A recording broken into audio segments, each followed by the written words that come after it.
Go, episode 25 of the Former Action Guys podcast. This week we have on my buddy Joel Flores. He got out as a sergeant in the Marine Corps. He was a radio operator. He was with me at First Anglico, although we don't talk about Anglico at all on this one. We go through his time with CLB on the MEU and going over to Haiti and doing the rescue operations and stuff there after they had their massive earthquake. And then this will be great for those that are looking at law enforcement as an option when they get out or, after they've already gotten out. He's gone through 2 different police academies, and he's going to talk about the hiring process and the selection process and then the training and stuff like that and what he went through to, 1, work at a county jail, and then 2, to become an actual street cop. So really good information, really good episode this week. And yeah, so before we get to that, I got a few reviews I want to read off. First off, we're up to 40 5-star reviews on iTunes. On iTunes.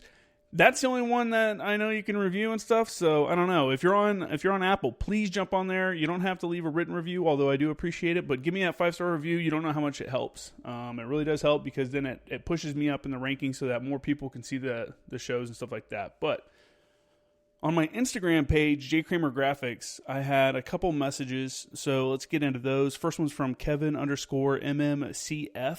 He says, I love your podcast, man. Cool to hear about shit people did in the Corps outside my own experience. Dig the format. You are killing it. And Semper Fi, brother. Hey, thanks, man. Semper Fi, bro. Rah and stuff. Thanks for writing in. And yeah. And the next one is from Depotus, all one word.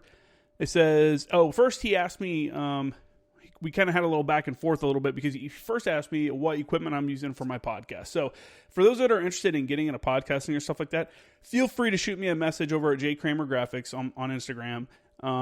Right now I'm using a MacBook Pro. I have Yeti microphones, the Yeti Blue, and I have 3 on hand. So when I have like a 4th guest, like the episode that we had, Frogger, you couldn't really hear him too much because one of the 3 microphones, 4 people, so the sharing obviously didn't work out very well. So yeah, I use the Yeti Blue microphones. I have the Adobe Suite, so Adobe Audition is part of that, but although I do most of the recording and editing on GarageBand on the MacBook Pro. So that's what I use, and then I upload to Spreaker, and then from Spreaker you can spread it out or whatever website you use to host. You can shoot that out to all the other different websites. That's why mine is available on Apple, Google, and all that stuff. Spotify, whichever one you're listening to it on. So, yeah. So there's some podcast information. If you want more details about something like that, if you have questions, shoot me a message. I'll feel free to respond either on here or I'll shoot you a message back. So thanks for that. And then he followed on. He said, hey, appreciate it. Also, keep crushing with the podcast, trying to get in with the Reserve Anglico unit, and listening to you talk about your experiences both with Anglico and with traditional RD units has been informative and helpful. Thanks. Hey, I appreciate it. I want to get people's stories out there, but 2, there are people that listen to this that, haven't joined the military, they have an interest in the military, or like you, they may switch jobs in the military, and I do get messages and stuff from those kind of people that say, hey, thanks for, the information, and it's good for them because they're hearing stuff that, like, the recruiter's not telling them, the real world stuff.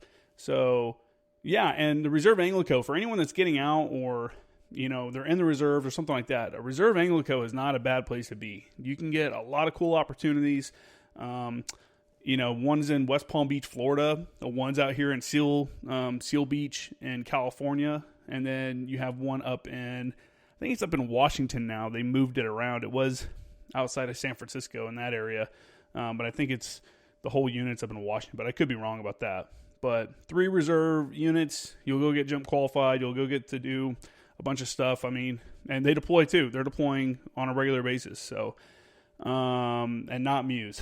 So, all right, next one. This one's from 58DA58, so 58 to 58. And he says, man, I just left the gym and only did cardio, but with that being said, running while listening to Former Action Guys podcast took my mind off running completely. Kick-ass podcast. Keep them coming. I will keep them coming. This is number 25, and I don't have an end in sight. I'm in school right now. I'm back to school. I started last week, so I'm taking 5 classes. I'm running the podcast, and I'm running my website, but I plan on keeping them coming, and what I'd like to do is I'm getting enough interviews now. I'd like to at least keep on my every Thursday release every Thursday. So make sure you're subscribing so you get those notifications for that Thursday release. But when I get like a surplus of podcasts, I don't want to sit there and keep them all in reserve, because that's like the easy thing to do. I can keep them in reserve. That way when I have like a busy week, I don't miss a week, But I would like to every once in a while release like a second one in a week. So right now I would say expect a Thursday release all the time, every Thursday. That's what I'm keeping at. And then hopefully we'll get a second release going, especially in the summertime. I think in the summertime that won't be a problem. Right now, being in school and stuff like that full time, it'll be harder to do, but that's what I'm hoping for. So if I do that, make sure you're hitting the subscribe button so that you know when that's coming out. All right. Nothing else to say other than make sure to leave those reviews. Again, if you're on iTunes or if you're on Apple Podcasts, make sure to leave a 5-star review and a written review if you want. That'd be cool. And I'll give you the shout out on here for it. So anyway, enjoy the podcast. I've had a lot of guys tell me that they were doing coke or they were doing like smoking weed while they were in. That's crazy. I'm like, what? And they're like, you'd be surprised by the amount of people that do. And I'm like, that's so stupid. Yeah, like, I know. It's dumb. What a stupid risk. Not only that, but think about how much work. At what point in your career did they start doing this? And then all the work it took to get up to that point in your career, all the trainings you've been through, all the heartbreak, all the backache just to get to where you're at. And then, I'm just going to go do a couple bumps of coke at home real quick, party it up. Like, nah, dude. That's nuts. Yeah. That's crazy. And I had a family too, so I was always like, that would be dumb. Like to try to, like, I like smoking weed, but I'm not going to do it while I'm in the military, And then you just do it when you get out. Now. Such is life. Hey, it's legal, man. Oh, yeah. It is legal. Same thing in Colorado. Yeah. So, all right. Let's make it official and start it from the beginning. Let's start.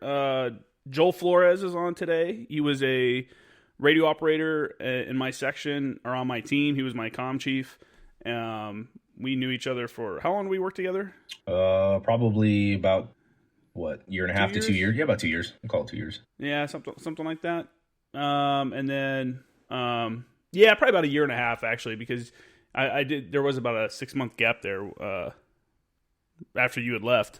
Anyway, when did you join? Like, what year did you join? Yeah, so I joined in January of 2008. I graduated high school May of 2007, and then I left to the Marine Corps January of 2008.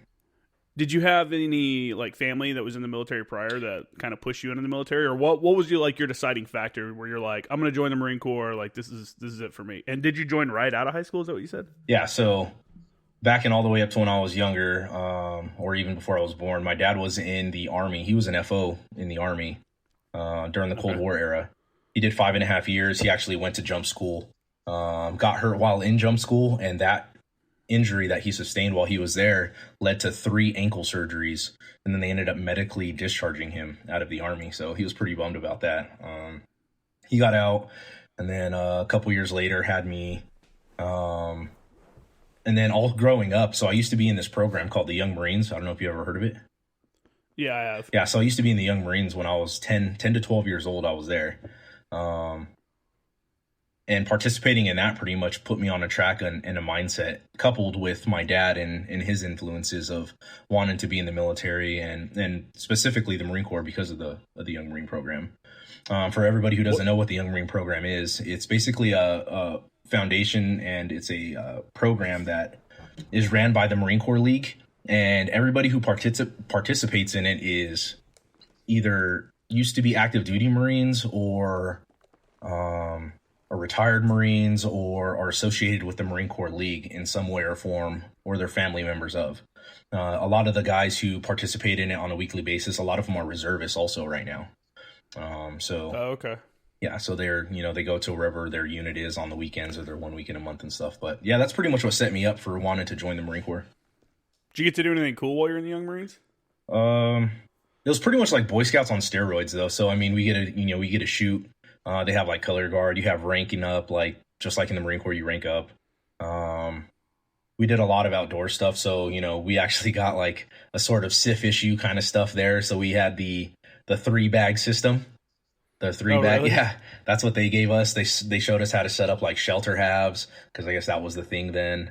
And, we're talking, I was 10 years old, so this is like 1999 era, 99 to 1. Cool. Yeah, so I got to do a lot of that stuff. I got to be exposed to how they did things in the Marine Corps or the military in that era. So pre 9/11 era and stuff like that. Yeah, that's pretty much what influenced me to go throughout high school. I wasn't really too much of a bad kid. I didn't really try hard either. I made it by. I was like a solid maybe C or B student, if that. I didn't want to go to college when I got out. I knew that wasn't going to be for me.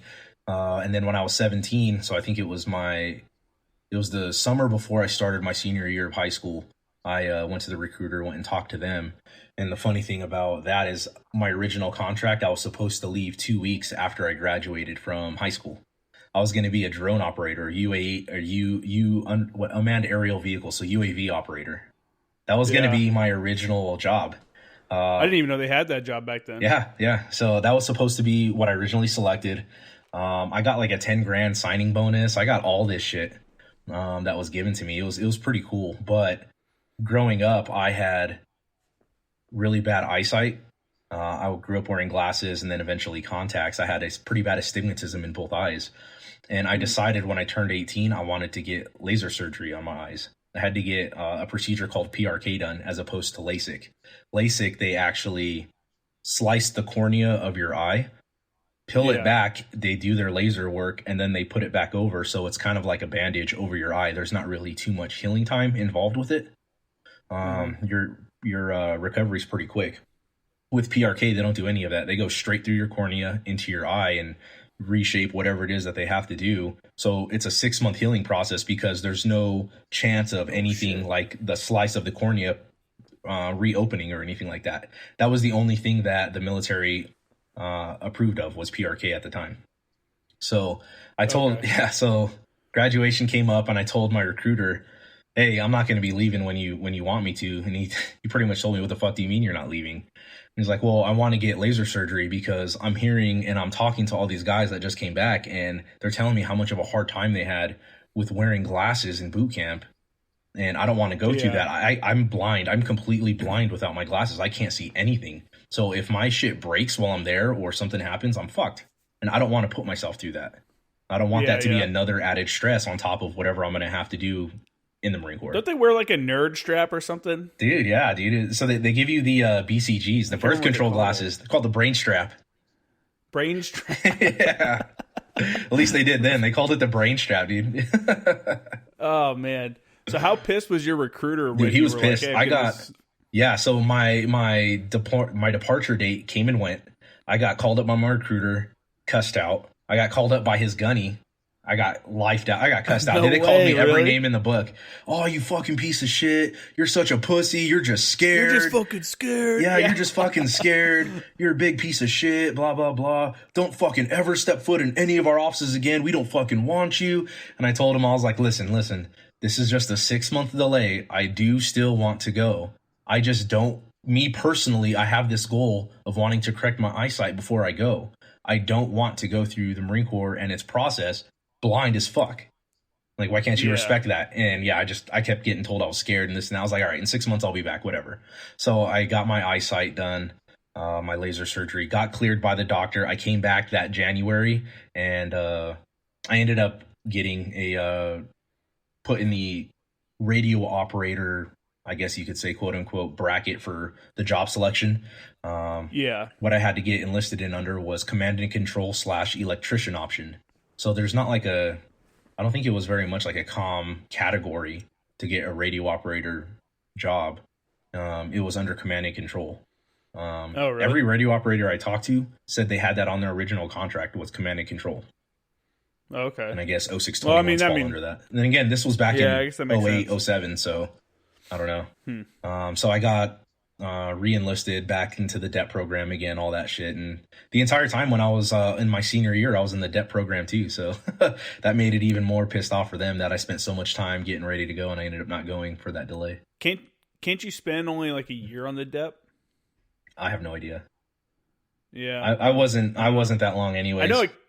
I know it counts towards your inactive reserve time on the back end. That's the only So that's why I was thinking of that. Yeah, any time you spend on the DEP, because you're technically like, under contract at that point, it counts towards your inactive reserve time. Yeah, that makes sense because I think they had on my contract entry date was like December something of 2007, which is when I went back for the second time to talk to them and say, hey, I'm cleared by the doctor now. I can, I can go ahead and leave now. And they tried to play the whole game of like, why should I even help you? Why do you think I should take you back? This and that. And I was like, look, dude, I told you 6 months ago that I was going to be back. I'm back now. I'm obviously a man of my word. I'm here to actually go now. I'm cleared by the doctor. So they were like, okay, well, we're not even going to mention anything happened. We're just going to say you had a change of heart. We're not going to ask you for medical paperwork. You know, the whole recruiter thing of like, so nothing happened, right? Wink, wink kind of thing. Yeah, nothing happened. Sure. So they didn't even put down that you had eye surgery, huh? Right. Scumbags. You remember the recruiter's name? No, I'm just throwing them out there. I do, yeah. So you went to San Diego? Right? Yeah, MCRD San Diego. Okay. When did you finish, and when did you find out you're like, all right, I'm done with boot camp, you go to MCT? Did they tell you guys like the last week or something of MCT? Because I think that's what we did on the East Coast. No, they actually told us in boot camp. It was like the week before family week. So when I went through, we did the crucible at the very end. That was the last major thing that we did. And then there was like a 3-week time frame of like transitioning between being a recruit to a Marine. From what I remember, they called it like Marine Week and stuff, to where you're basically working parties around the base or around the depot. You're just a working party. You went and helped like stock stuff. You went and helped like clean things and stuff like that. And it was just getting you used to addressing people by like their rank instead of freaking out about getting lifed and IT'd everywhere you went. So they actually told us in boot camp. They lined us up online. They said our last name, and then they said your MOS. So I remember them saying, Flores 0621. See, they told us in boot camp, and then they turned around and changed a lot of people's MOSs when we got to fucking MCT, because they told me I was going to be an intel dude. Yeah. And they told another kid I knew that he was going to be a tanker. And then we got to MCT, and at the end of MCT, they were like listing off everybody's names, their MOS, and where they were going to go to MOS school. And they're like, Kramer, and that other kid too. They're like, 3521, Camp Johnson. And I'm like, God damn it. Like, what the fuck is that? You went in open contract, though, so that's free, to do whatever they wanted with you. That's true. Yeah, that's true. So you finish up, you go to MCT, finish that up, and then you head to 29 Palms. How was 29 Palms like? Or you're from Colorado originally, right? Yeah. I grew up in the Thornton Had you area. ever been to the desert or anything like that? Yeah, just growing up, we would go take trips maybe down to like New Mexico, down to like the Great White Canyons and stuff. But it wasn't anything like 29 Palms desert. You know what I mean? That kind of heat and stuff like that. Yeah, it was a totally different level. So funny thing is, I actually went to MCT with Garcia. Oh, really? Yeah, me and Garcia were in the same company. Adrian Garcia. Okay. Yeah, he was with Captain Walker and all of them. Yeah. Actually, no, I know who he. Yeah. There's Jerry from Salt Chuck too. Oh yeah, but you call him Jerry. You don't call him Garcia. That's true. Anyway, people are like, who the fuck are these people?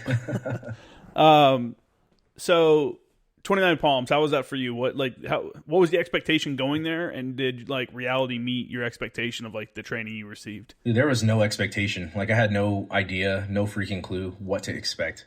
I didn't know what was going to be out there, what wasn't going to be out there. I just knew the myth in the Marine Corps that everybody heard 29 Palms is the shithole. It sucks. If you get stationed there, it sucks to be you kind of thing.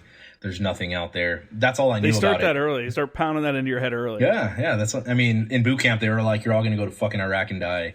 And in MCT is, oh yeah, you're still going to go to Iraq or Afghanistan and fucking die. As soon as you leave here and you get to your unit, be prepared to leave within like 3 months of arriving. Yeah, and then they said if your unit's in 29 Palms, sucks to be you. I mean, there was really no expectation or foundation laid that I could really recall about 29 Palms. I knew that the radio operators course was, I think, roughly like a month and a half or something like that. So it was relatively short for the amount of knowledge to try to instill in a brand new 0621. While I was there, though, I can tell you it was a little bit of a fucked up experience. We didn't get the traditional curriculum, I would say, or the traditional class phase. Our instructors actually got taken away from us about a couple weeks into our FROC. So the FROC is what you call the class Field Radio Operators course. Okay. Our instructors actually got taken away because there was some shit that went down with some of the students and the instructors. Go on. Go on. Yeah. Anyways, you can use your imagination to what took place, and the command found out about it. Tell me they were all banging the female students. It was so there was a house party that the instructors were holding. Oh no! The command found out about it. A bunch of students went.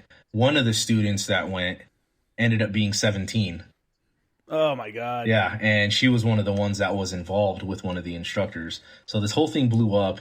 All of the instructors got taken away from us except one of them. We got all new instructors basically like every week and a half. They pretty much rat fucked other classes that were going through for one or two instructors every week and cycled them through us. So we never really had any kind of like solidity in our instructors of what are we teaching, what are we gonna work on, lesson plans, anything like that. It was just like, oh, we're gonna do this radio this week. Dude, I'll tell you what, I graduated field radio operator school like second to last in my class. I had no fucking idea what was going on. Oh, no way. Yeah. How the irony, right? I had no... Maybe you really came into your own. Yeah. Came in hitting hard. What radios did they teach you guys at school? So we learned all the 119s. Okay. We learned the 119 Echo, which is the little compact size one. Yeah. We learned the 117 Fox. The Golf wasn't out yet. We learned 152s, and then we learned the CYZ-10. Okay. Yeah. And then the 150 as well, vaguely. We learned about the antennas. We learned about the OE-254. We learned roughly about the 201 Bravo. I think they were just getting 201 Bravos to all the units. They were relatively new, or not everybody had them. We learned about, the SATCOM antennas and stuff like that. But yeah, I understood like maybe 10% of the material they were given to us. I had no idea. I graduated not knowing what the fuck I was doing. I feel nice. I feel like a lot of schools do, like, you come out of it not knowing, and like the expectation is you're going to get OJT. Like, yeah. It's almost like you're being introduced to the material. Like, here's the material, and then you're going to go to your unit, and then someone there is going to teach you how to actually like apply it and like use it and stuff like that. So when you were getting towards the end of school, oh God, what am I trying to say? Oh, when you were getting to the end of the school, what unit did you like get sent to? And then did you know anything about the units, and who were you?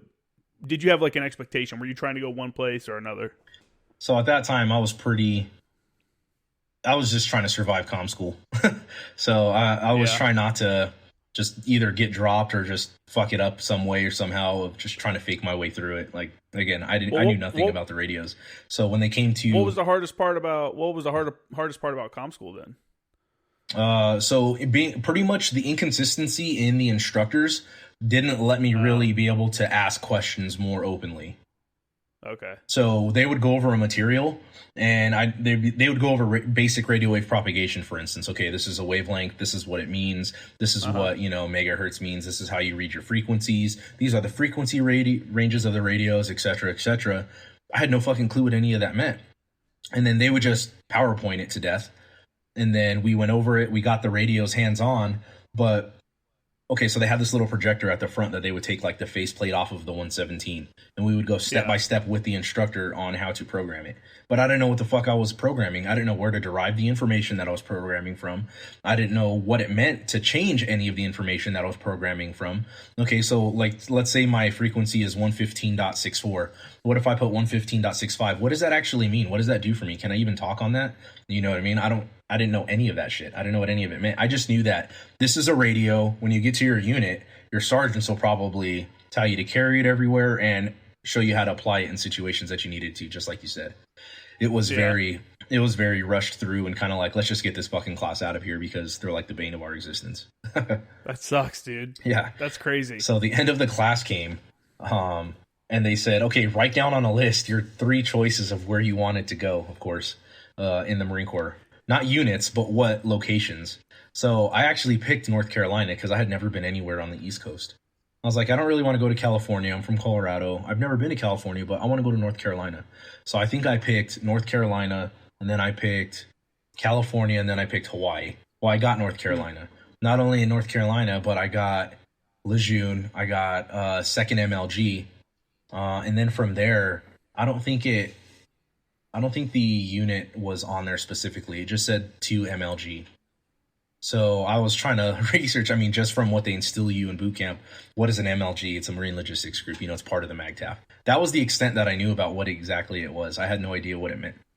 Yeah.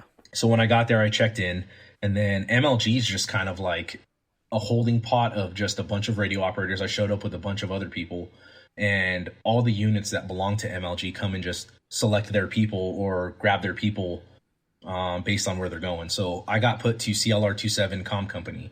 That's where I was at for my first unit, but it was only there for, let's see. So I graduated from comm school like July, and I checked into Lejeune in July. So I was there only until about December, from July until December. So my parent command was CLR 27 Comm Company. Okay. What was your like so when you got to your unit, was it what you thought it'd be, like checking in, getting there, and like, like, because you have no idea the fear, you're like walking in and your alpha is like, what the fuck is about to happen, because you never know. So what was that like for you coming in as like a brand new guy, and just no idea? It was pretty much what you expected. I was picked up by a corporal.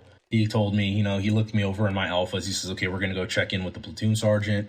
The platoon sergeant's going to walk you over, and we're going to go check in with staff sergeant. Staff sergeant's going to look you over, and then we're going to go check in with first sergeant. Yeah. So being the company, I think the company commander was, yeah, exactly.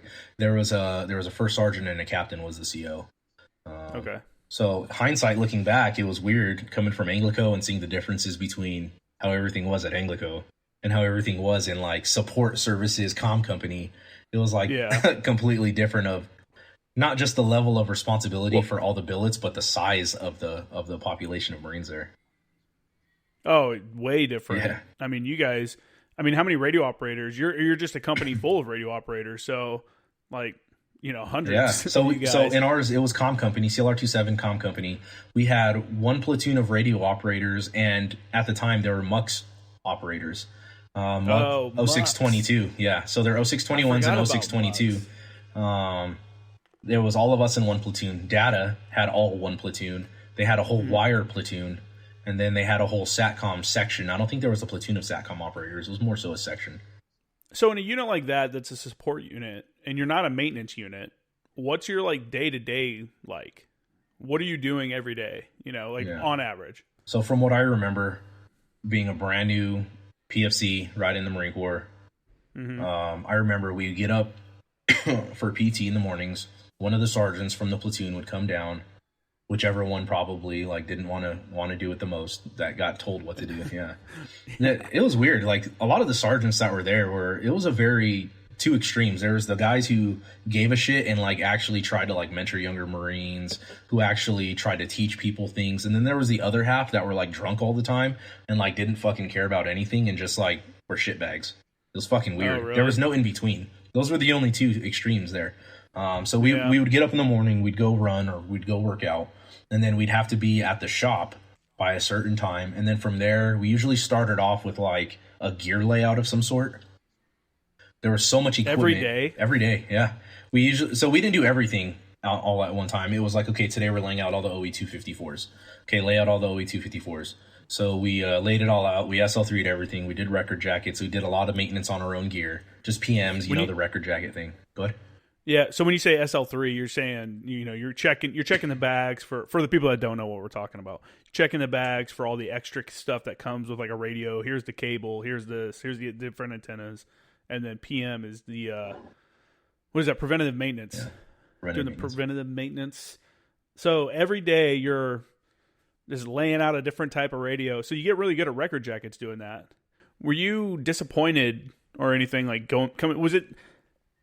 I mean, for me, because I came in wanting to do infantry, and then I ended up being a mechanic. So I was disappointed going to be a mechanic. I was like, this fucking sucks, especially at maintenance battalion, because you just go in, turn wrenches, and go back to the barracks or go home. That's it. Like, there's no... Right. You don't even get a rifle issued to you until you go to the rifle range. And then once you come back, you turn it back in. Like, you don't even... There's no weekly weapons maintenance. There's no field ops. It's just going in and you're like a factory worker just going in and turning wrenches all day. Yeah. So for me, I was disappointed. So what was it like for you to come to a unit like, at CLB or CLR 27 that's your job, is to do record jacket updates and layouts and shit like that. So at that point, it was like I was pretty much just trying to do what I could and just listen and keep my mouth shut and just survive in the mix of things. So we would do the gear layout, and then we would have some sort of a lesson plan that was posted, or a training plan that was posted, of like what you're supposed to do that day. So, okay, today we're going to be going over single channel on the 119s. We're going to go over how to install them in the Humvees, and we're just going to do that until lunch. So that's what we would do next. And then that just carried on throughout the whole day. And then we would have like a class from one of the NCOs, or we would sit down and be like, okay, for the next hour you're doing MCIs. We had the books and the bubble sheets. Fucking we would do those. Yeah. Yeah, we were going to do the MCIs. That was the first thing that we did was, okay, do your financial management MCI, do your leading Marines MCI, like all the 7 basic ones that they had to have every PFC do before they picked up lands. Stuff like that. So I remember doing stuff like that. The expectation, though, of like, was I disappointed or not? I mean, I kind of felt like there was more to it. There should be more to it. I was like, there's no way that this is going to be it. There's no way that this is going to be how my entire 4 years in the Marine Corps goes as a radio operator, of just doing nothing but these layouts. So we would go into the field, we would do field ops, but they were very hands-off field ops. There were so many of us doing little tasks that there was no real value or real, how do I want to say it? There was no real pride in your work when you were doing anything, because I learned early on in one of the field ops, I specifically remember this, in the communications field, you are a victim of your own success. Oh, that's everywhere in the Marine Corps. And what I mean by that, if nobody understands that, what I mean by that is, in one of our field ops, they relied solely on 1 or 2 Marines out of our entire platoon to set up, confirm, and maintain all of the radio systems that we had. Everybody else was like, go run this cable kind of stuff, or hey, go tell this person this, or go get more supplies for that. Okay, now you're on radio watch. Don't fucking touch anything. You know what I mean? Don't fuck it up. And if you do, call this person only.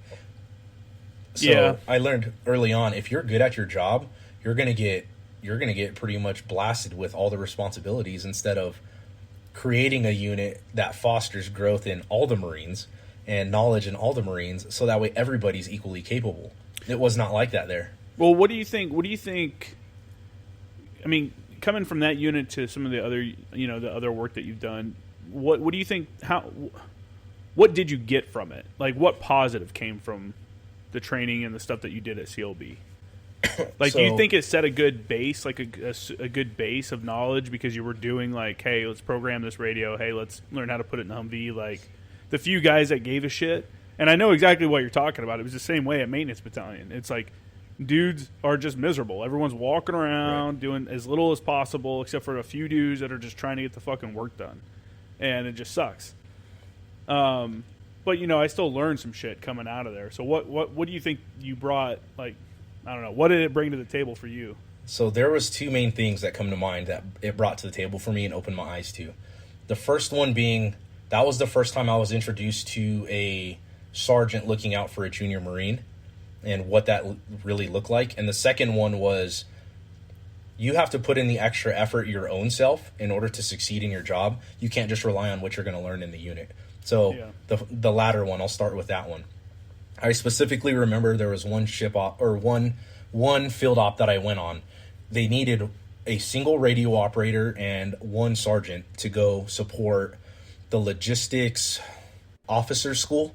Mm-hmm. So all of the officers, brand new, going through to be S4s, I guess, or whatever they call them, O4s. The logistics side of the whole thing. Yeah, the logos. Their school, exactly. They were having a field op out there for, I think, like 1 or 2 weeks. And they were going to be going through how to do like HSTs, which is helicopter support teams, operations, convoy operations, what all of that stuff looked like from a logistical standpoint. And they needed comm support for that. And me being the brand new PFC, they're like, Flores, you're going to be going to this. Get all the shit that you need and get ready to go out. You're going to be out in the field, so pack all your pack too. And I said, I have no fucking clue what I'm doing. I don't know what they're going to be asking for. I didn't even know what questions to ask about what gear I needed. So the sergeant that was going with me, like, never fucking saw this guy. I think I saw him once. He helped me put up the OE for like manpower and stuff like that. But I was running all the radio watches for the entire day. I was programming all the radios for everything that they needed. I was troubleshooting everything for everything they needed. That sergeant just like deuced out. I don't even remember the dude's name, honestly. Like I don't fucking know who even knew what he looked like. So I remember that weekend before I left, I was leaving that next Monday, and it was like Friday. They told me I was leaving.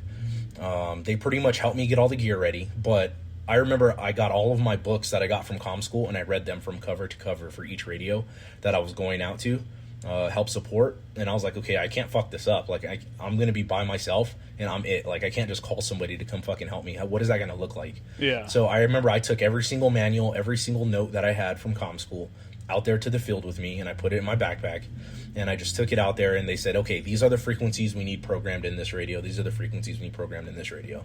So I just went through step by step. I opened up my book, and I said, okay, freak. Okay, let me put it on clear, and then push the number in, and then push stow, and then put it back to plain text. Check your radio. Okay, now put it back to ciphertext. See if it works. Okay, next radio, do the same thing.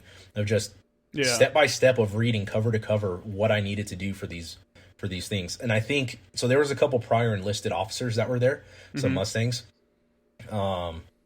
They realized what was going on, I think, and they asked me, hey, how long have you been in the fleet? I told them, I've been in the fleet for 2 weeks. I don't know what's going on right now. Go figure you're the one really? To be out here. Exactly, yeah. They're like, oh, of course they make the new guy come out, and then nobody wants to do it. And I was like, yeah, I'm just trying to, these are all like second lieutenants. I think a couple of them were first lieutenants at this point. Yeah. They had a a Georgian captain there, and then they had like some captain from like Tonga. Huh. Is that a country? Tonga? Something like that? Yeah. Yeah, so they had a couple foreign exchange captains where they do that whole program where they come over and train and stuff like that. Huh. So I think a couple of them realized what was going on, and they were asking me to like go into the Humvees and program these radios and stuff, and I'm just trying to figure out what the fuck I'm doing. Yeah. I'm literally carrying around all of these books with me trying to like figure shit out.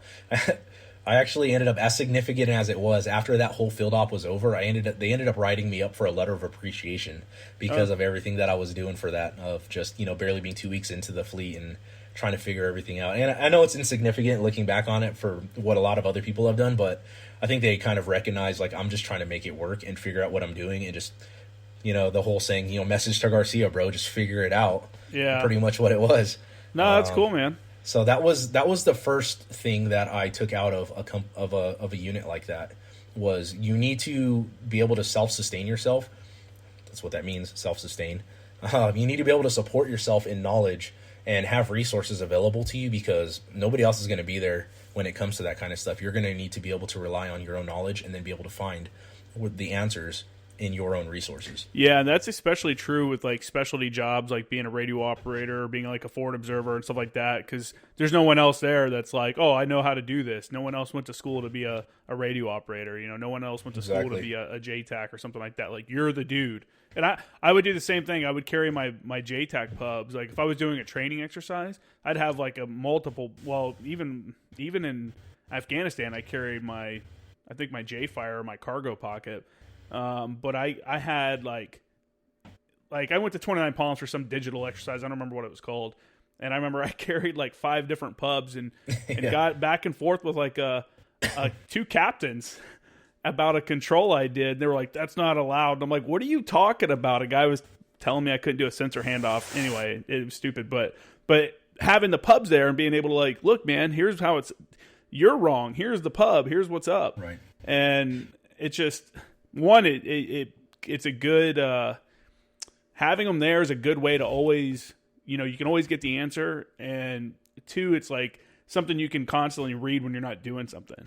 You can look over shit. So you're constantly, so you're right. Like, and that's not just in the Marine Corps, man. That's people in general. I think people in general just kind of assume that they're going to know something or that they know enough about something. And it's like, man, you got to constantly be updating your knowledge base on whatever it is your job is or whatever it is your passion is. Like, you have to constantly, and in a world like you being in a radio operator, that's especially true, because the technology is always changing and the different things that you're going to deal with are changing. The threats are changing, stuff like that. So, anyway, when you were at CLB, that's when you did the MU, right?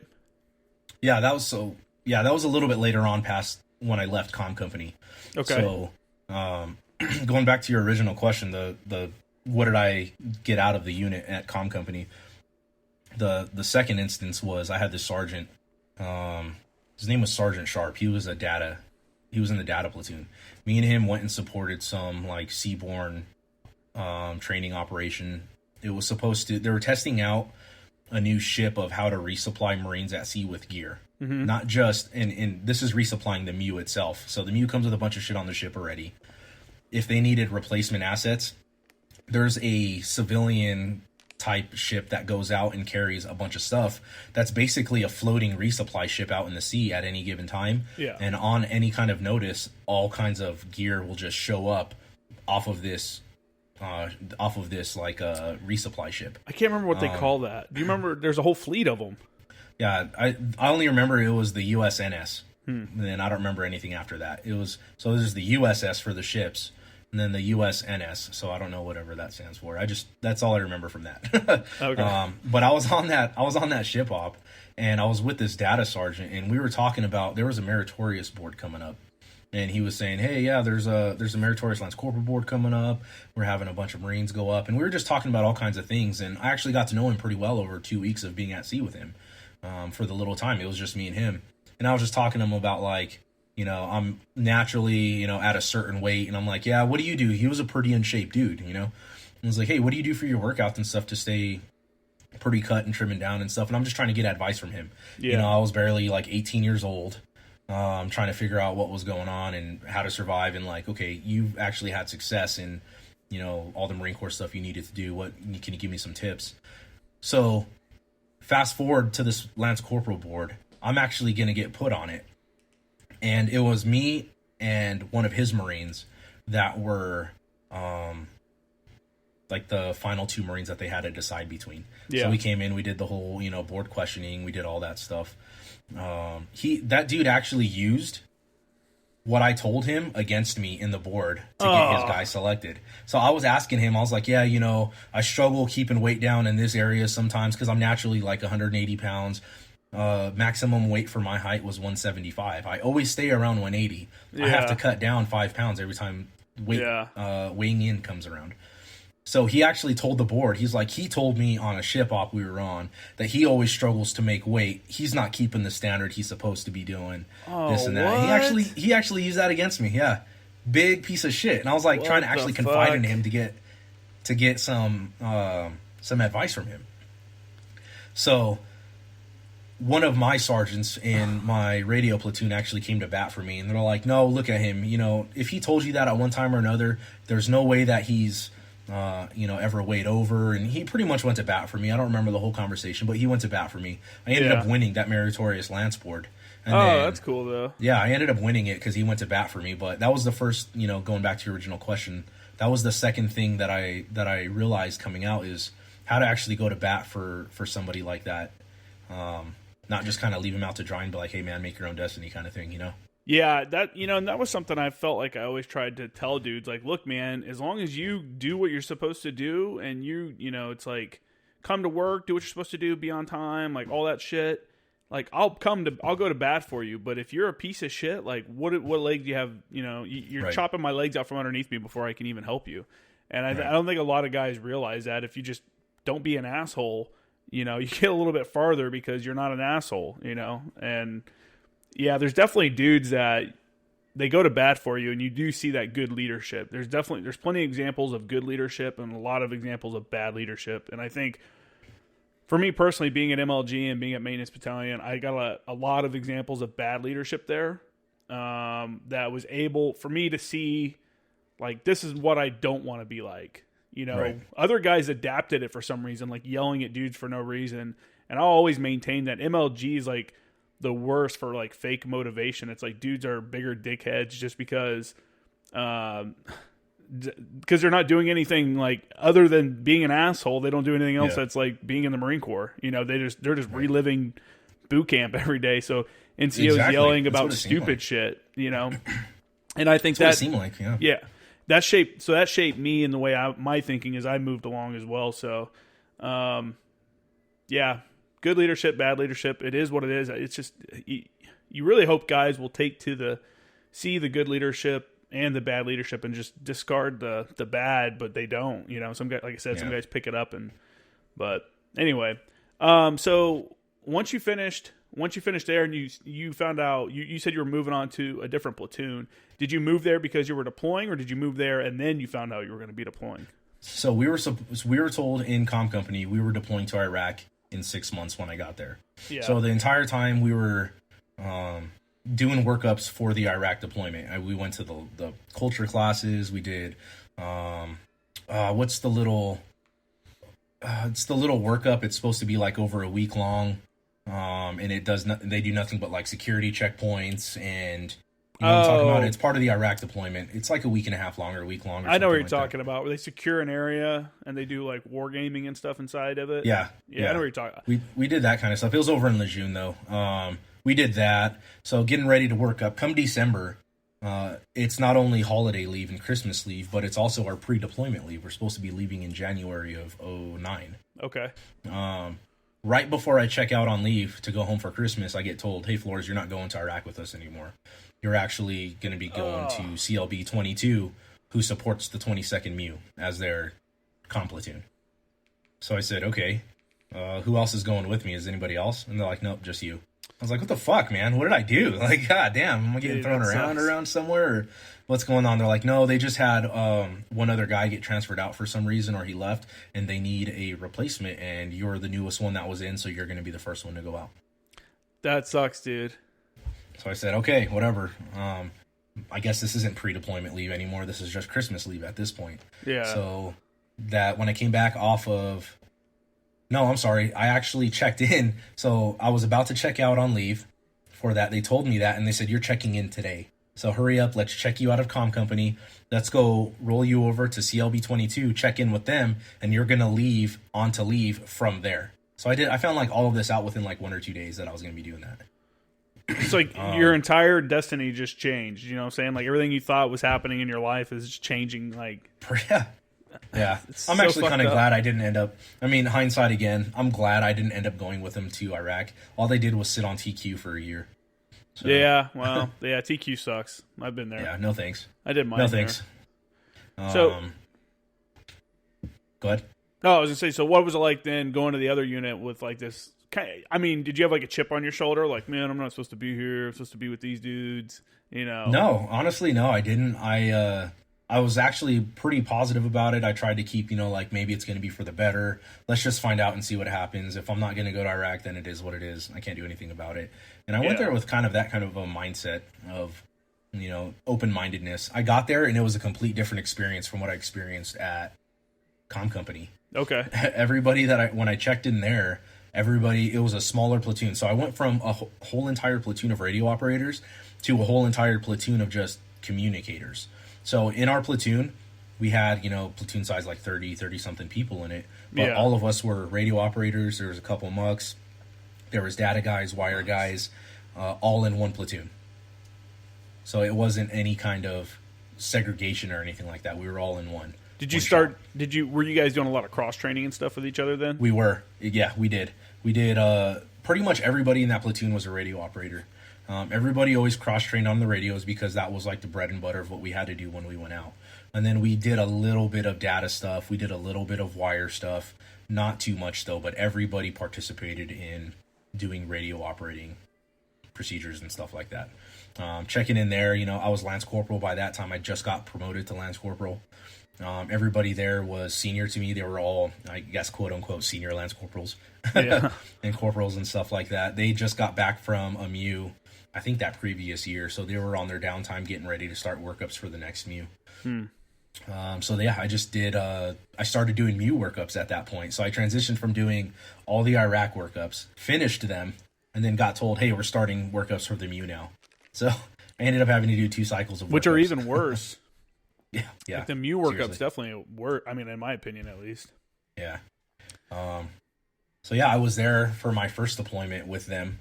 That was, I believe, I want to say May 2009 until December of 2009. That was your deployment dates? Yeah. Okay. That was the first 22nd MU we went on. So what was the workup for you like? Because were you with the command element? Or were you with actually CLB? Yeah, you were CLB, right? CLB. So what was the workup for you as a radio operator with CLB, like going on, for the MU? it was a lot of, we went out somewhere else. We set up all of our communication stuff, and then whatever the MU was doing in their exercise, we just supported from a logistical or from a support side element. So we had all of the landing support Marines. Those are the red patchers. Yeah. We had all of those guys in our battalion. We had basically everything that didn't have to do with the air side or the ground combat element side was us, and we supported the communication side for that. So we actually had a huge brushstroke of responsibilities and experiences that we had to support and that we actually got to have. We went places like in Virginia. We set up all of our COC stuff. We supported the comm elements doing convoy trainings, just your typical MU workup stuff that we did when you and I were on the MU. Yeah. Doing with Anglico. We did it from the CLB perspective of, the guys that when we're landing on the beach from the LCACs, the guys running the beach, they have a radio operator from CLB with them. The guys that are flying in on helicopters and dropping us off when we were flying on like 53s or Ospreys off the ships, they have somebody out there running the landing zone for us. Those are CLB guys. Yeah. So everything from that standpoint is what we ran. What ship were you on, and how was that? Like getting on ship for the first time and being like, all right, here's where I live now. Yeah, so the first ship that I was on was the USS Ponce. From what I was told, it was one of the oldest ships still in the fleet. It was a Vietnam era ship, so it was flat bottomed. So it was a very rough ride the entire time we were out there. It was super small. It was just long. So, yeah, it sucked, man. It was so shitty. That was probably the worst experience I had on a ship altogether, because it was old. In order to fix holes in pipes, they just painted over that shit. They didn't even actually fix it. They just like painted over things all the time. Yeah. It was so confined and so small. Yeah, it was awful. I mean, it was cool because it was my first ship. When it's your first everything, it's like intriguing. You know what I mean? Especially as a young Marine or as just a young person in general. Everything's intriguing the first time you go and experience it. If you haven't done it before, you don't have an expectation of it. That's where I was at. So it was intriguing. We got to go and we did a booze cruise MU.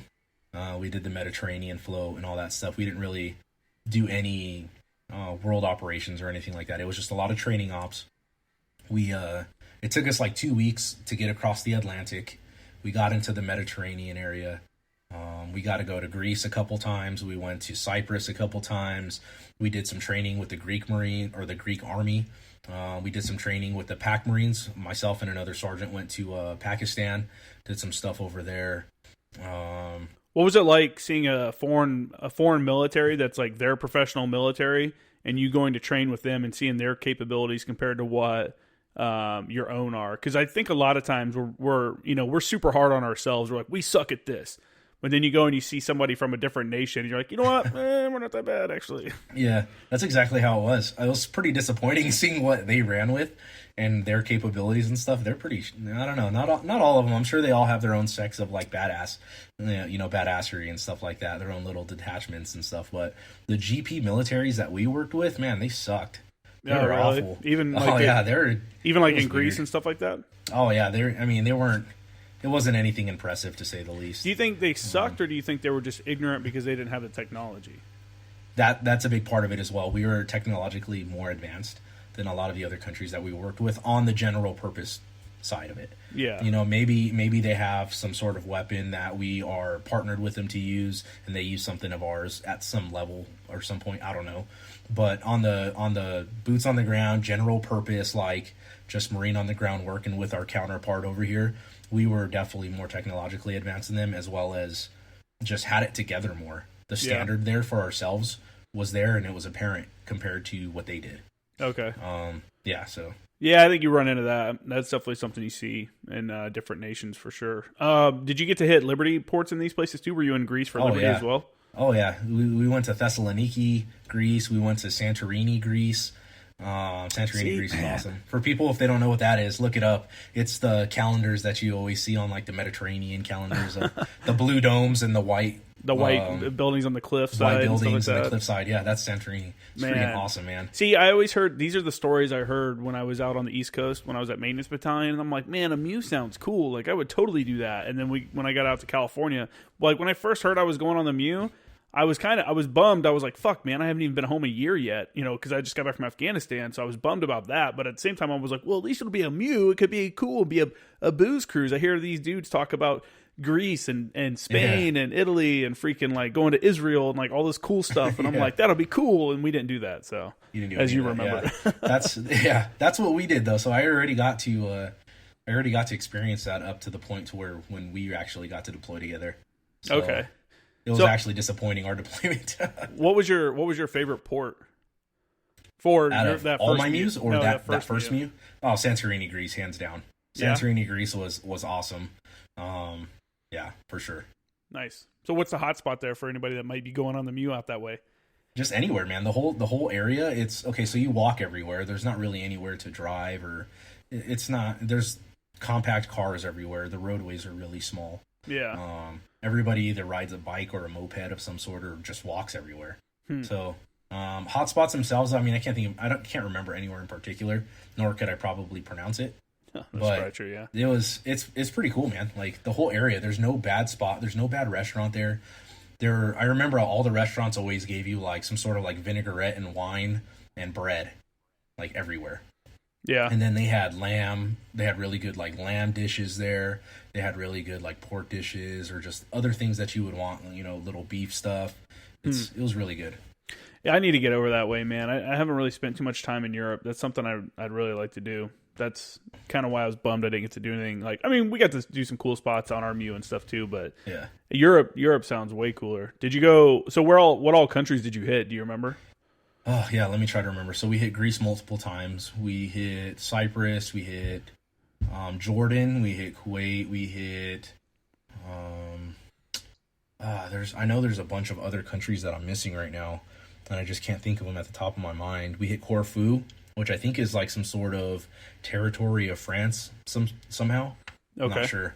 I think that place is actually, or somewhere by there, is where the French Foreign Legion go and train. Okay. They closed down like an entire island or an entire area of land for the Foreign Legion to go and train in, and they moved the families out for that during that time frame because I guess they're not allowed actually in France or something like that, from what I heard. Yeah. The Foreign Legion, they're not like actually allowed there, so they have them train out in like islands or other places that are territories of France. And that's why they have all the bases in Africa and stuff. That's where most of the French Foreign Legion dudes operate out of, is Africa. Yeah. What a weird thing, man. Yeah. We did some training ops there. What else? Like I said, the Pac Marines, we did a little bit of training. Myself and another sergeant got off, and we did a little bit of training with, I think it was a squad from 3-2 that got off there also. And we just did like ranges and simple things with them, with the Pac Marines. What? The Pakistani? Pakistani Marines, yeah. Huh. That's pretty interesting. I didn't know. Yeah. We did. I know my second Mew, we sent some guys to India, so that's weird because they don't really get along. Yeah. We try to be the peace broker so they're not nuking each other over there or fucking. Yeah. Anyway, was that the Mew you were on when there was shit going on in Libya? No, that was my next Mew. Yeah, fucking Mew, man. You've been on too many Mews.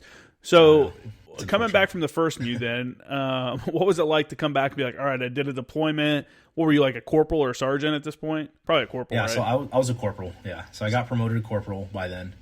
Were you feeling pretty good about your radio operator skills?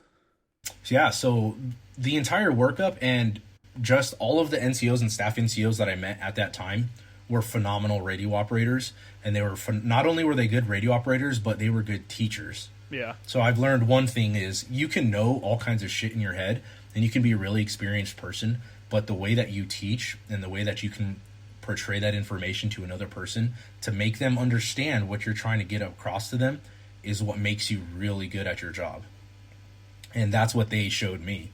There was one guy, his name was Sergeant Chartier, and then our staff NCO, his name was Gunny Sandor. He actually just retired not too long ago, maybe like a year or two ago as a first sergeant.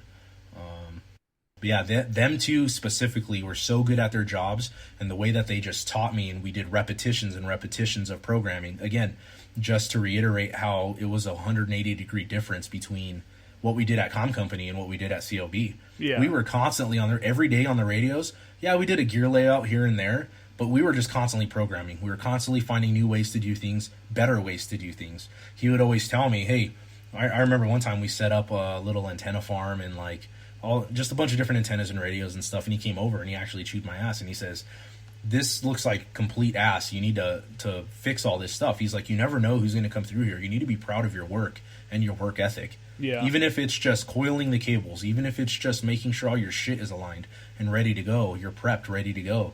Have some pride in the shit that you do. Even if you're a janitor and you're cleaning toilets, make it the best fucking toilet that you're cleaning in there. Like, make that one better than everybody else. Be professional, exactly. Yeah.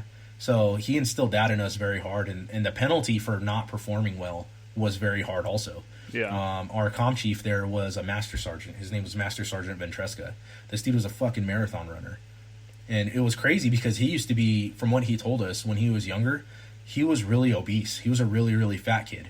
And he was about my height. Yeah, he was about my height. And he was just super huge. Now he's super skinny. Twig. Because he runs fucking marathons. Because he runs fucking marathons, yeah. So he would just fucking slay us running. I remember we would do, it was a daily run. It would be like 9-8 mile runs just every morning. It was nuts the way that he would run us. There's no way that that's good for you. I don't know how people do that. No way, dude. All the time we would do that shit. So the penalty for not performing well or doing something that you're supposed to be doing was pretty heavy for them, but it was for good reason. Well, I mean, no, I agree. Like, there should be like a penalty because at some point it's like you gotta. People don't. I mean, you guys have to learn the stuff, and you have to show that there's some kind of consequence other than like, hey, be better. Don't you got to be better than that. There's a piece of paper that says you got to be better than that. Sometimes, yeah, man. Because and it, especially in this world or in that world, because it's like there's legitimate consequences for not knowing your job. There's like real world consequences that could happen, and yeah. So no, I'm all about like to a point. Once you start being a douchebag to be a douchebag just to beat people up, then you're a douchebag, but because you don't know what you don't know. Behind it. Yeah, I just that was my always thought. Like, someone doesn't know what they don't know. If they have never been taught this before, you can't be mad that they don't understand it. Now, if I've told you a couple times and you still don't fucking get it, then there's an issue there. There's going to be consequences, yeah. And I think we've both experienced that through our experience being in the SALT together with various Marines. Yeah. It happens. I mean, it is what it is. So how long were you there before you found out, like, all right, we're deploying again? So we got back in December of 2009, and we were getting ready to go on our.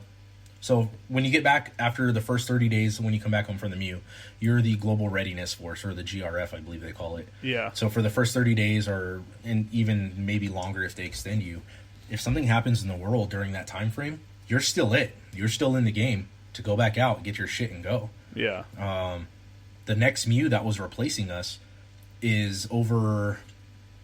I think they're already either in the Mediterranean. We did kind of like a hot swap, high five kind of thing. Their fleet came in, our fleet was going out. Yeah. But if anything else happened, since they were otherwise already, they were otherwise occupied already, we were it. So I remember I was home for leave for 4 days. 4 fucking days for leave, and I get a phone call and they says, "Hey, we're being recalled. You need to give me a call." That's the fear of everybody that comes back from like a MU deployment, and they tell you, they're like, "Hey, we're the recall, or we're the GRF, so it could happen," but no one ever thinks it'll actually happen. Everybody makes light of it, everybody makes fun of it, and I'm just there in the corner, like shaking my head. Like, you motherfuckers don't know. Did you think somebody was fucking with you at first? I did, yeah. So it was one of my sergeants who, I mean, during the course of the deployment, you go from being new guy, do what you're fucking told, to now you guys are friends. You know what I mean? You guys have grown closer, and they can actually trust you now. Yeah. To, do what you're supposed to be doing. So I give him a call, and I'm like, "Hey, what do you mean we're getting recalled? Stop fucking around." And he's like, "No, I'm serious. You guys need to get here as soon as you can. Everybody's flying back in, and we're supposed to be leaving in the next 72 hours. And I was like, "Okay, what's going on?" He's like, "Well, just turn on the TV. I don't know if you heard." He's like, "We're going to Haiti." I was like, "What happened in Haiti?" There was a massive earthquake. And I guess it was the centerfold was Port-au-Prince. And he's like, "We don't know any more details other than the GRF was activated, so we have to leave."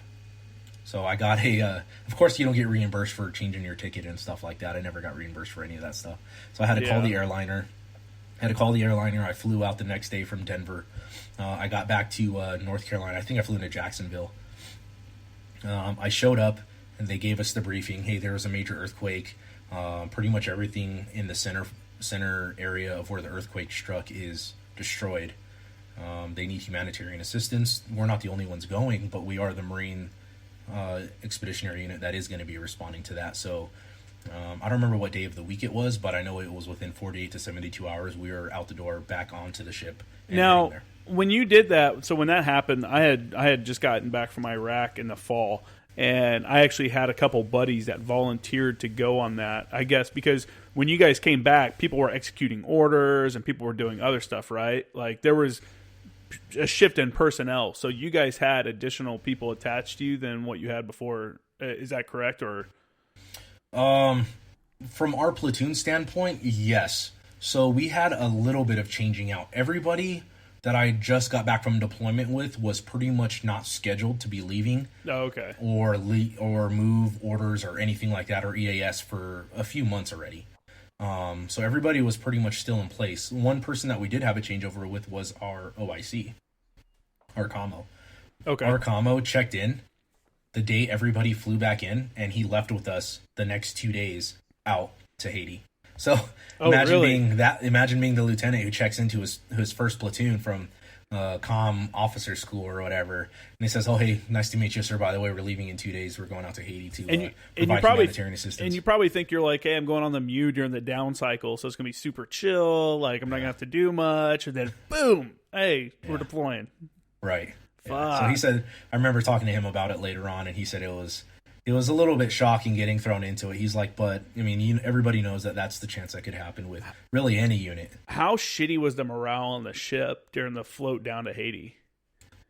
It was pretty bad. So we didn't end up getting put on the same ship that we were on before.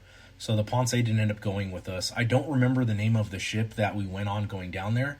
I mean, nor does it matter. I was on there. It took us like a couple days just to get down there. Yeah. And we knew we were getting closer because of the way it smelled. You could smell the island from the ocean. Ugh. It smelled fucking awful. It smelled like burning just shit. Oh, really? It smelled like a fucking burn pit, honestly. It smelled awful. So we were approaching. We would start smelling it outside, and everybody was just going out to the deck to look out to see what we could see. And all we see is all these little boats everywhere floating with people trying to like fish and shit like that.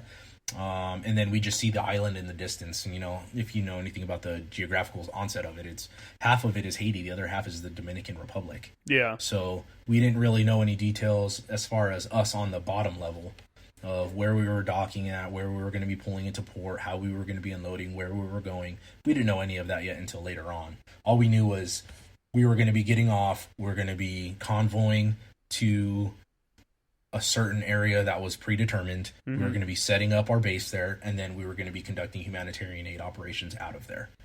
By the way, I guess there was a female soldier who got attacked by a fucking machete.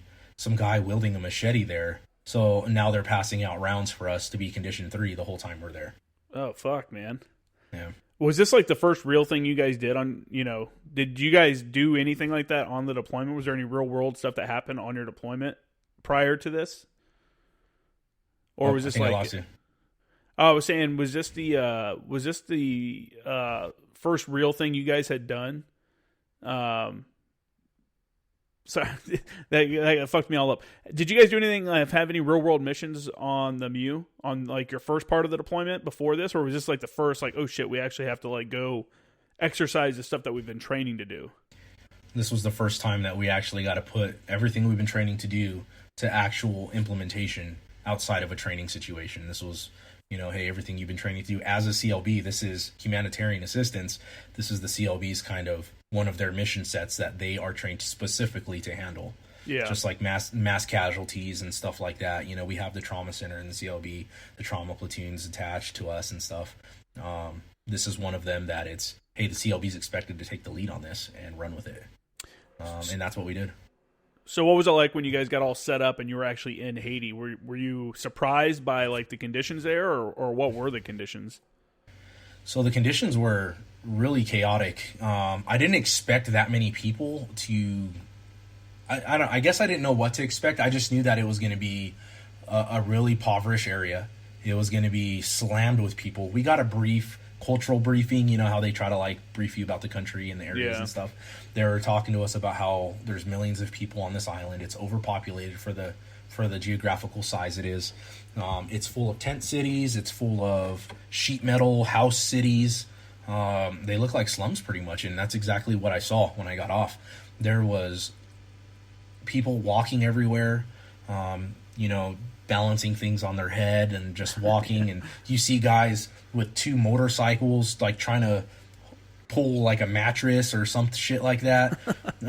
You see a family of 5 people on one motorcycle. You see like the kid, you see like the dad driving, you see somebody sitting on his lap in the front, like by the handlebars. You see a baby behind him, the mom behind the baby, and then another kid holding on to mom. That's just like Afghanistan, man. It's like these third world countries or these impoverished countries, like just seeing people living there is just crazy. Some of the stuff you see, you're like, what they do to survive, like the ingenuity and stuff too. Very impressive. How they create shit. You're like, it's almost like Mad Max sometimes when you see some of like vehicles people make and like different shit. Definitely, it's wild. It works for them. It works for them.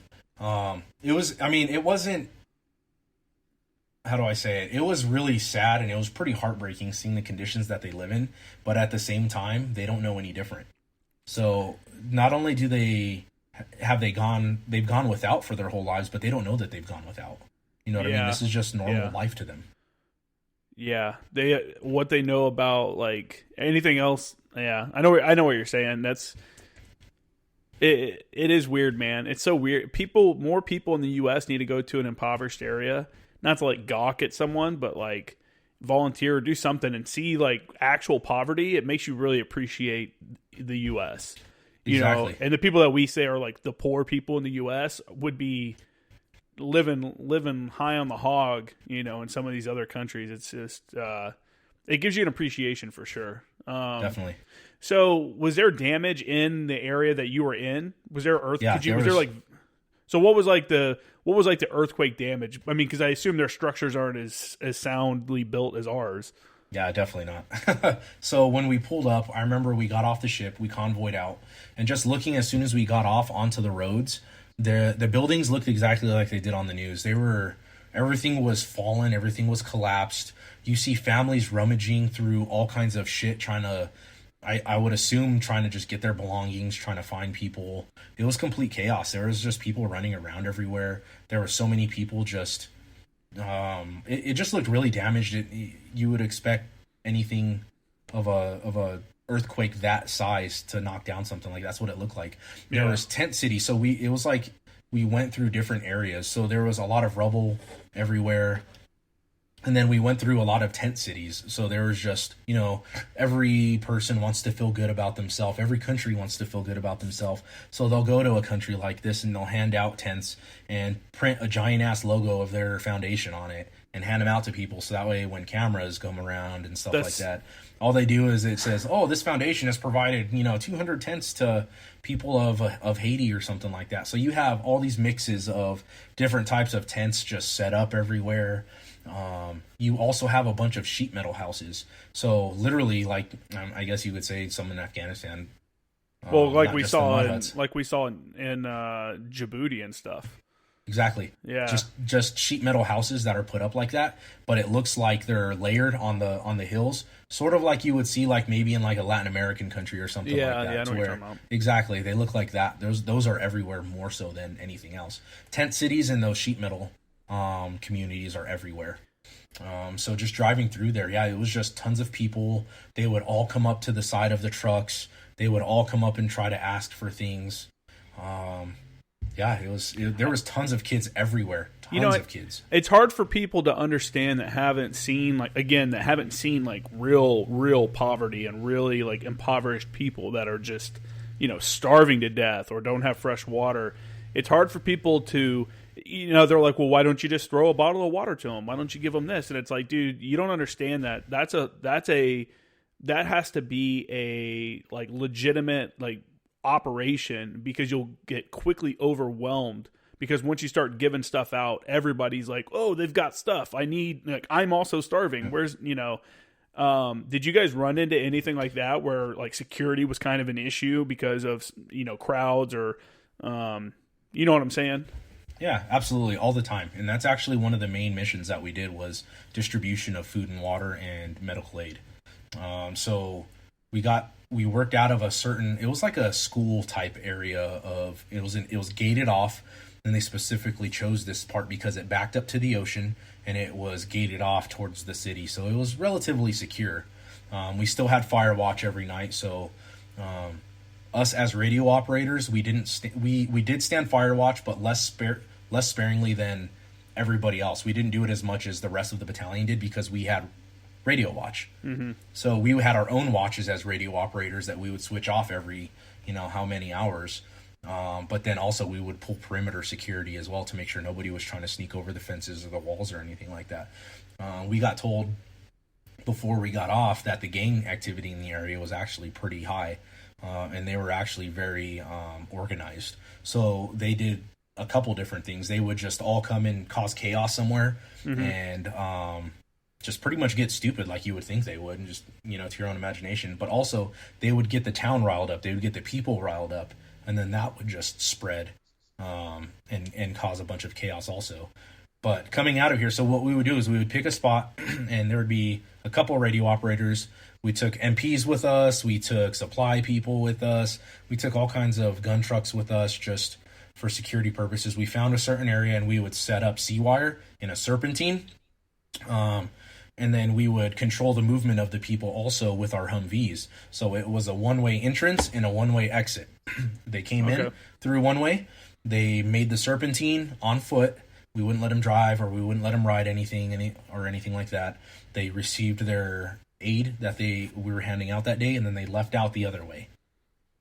On that front line on the serpentine, I was there sometimes. We had a bunch of MPs there. We had some like combat engineers. It was basically just a plethora of people that were attached to the mission for one purpose or another. And once our one purpose was fulfilled that we were there for, we were security.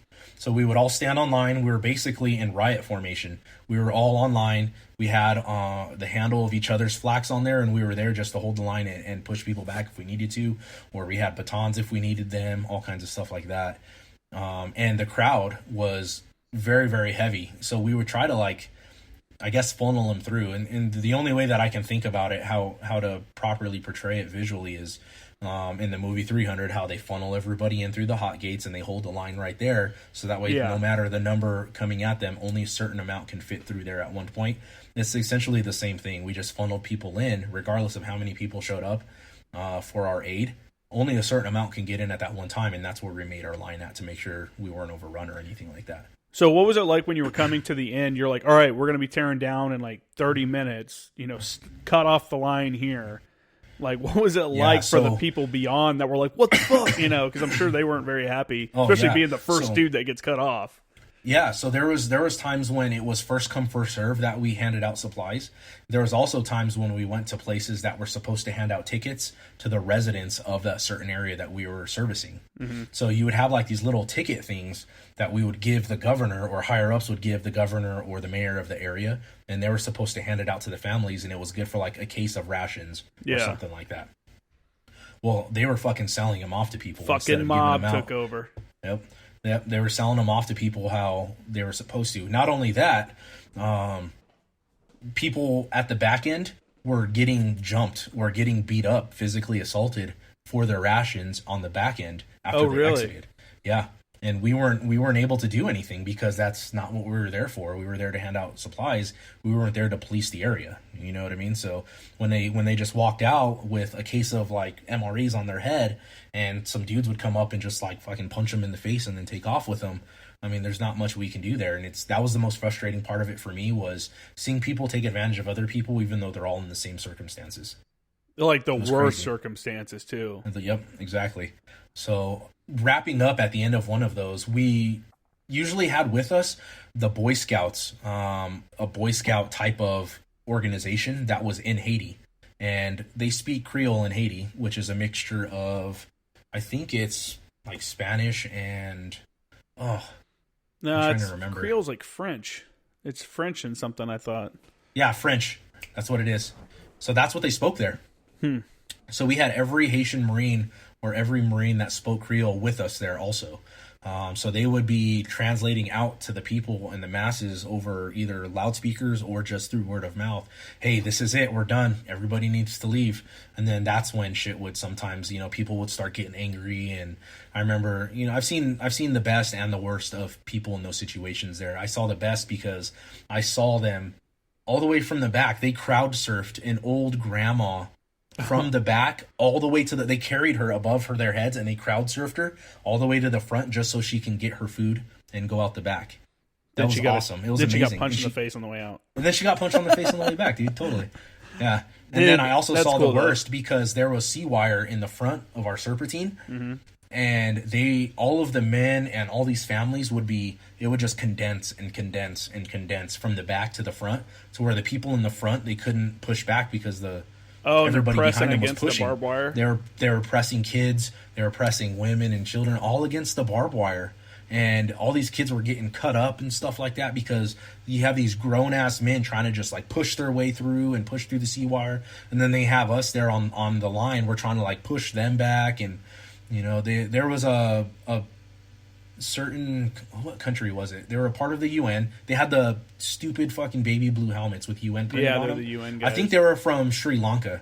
They were there with us also, and they were trying to like push people back, but these dudes are like 5 foot and 100 pounds. So what the fuck are they gonna do? Yeah. Yeah, they're like the tiniest humans on Earth, and yeah, then they wanted to do crowd control with them.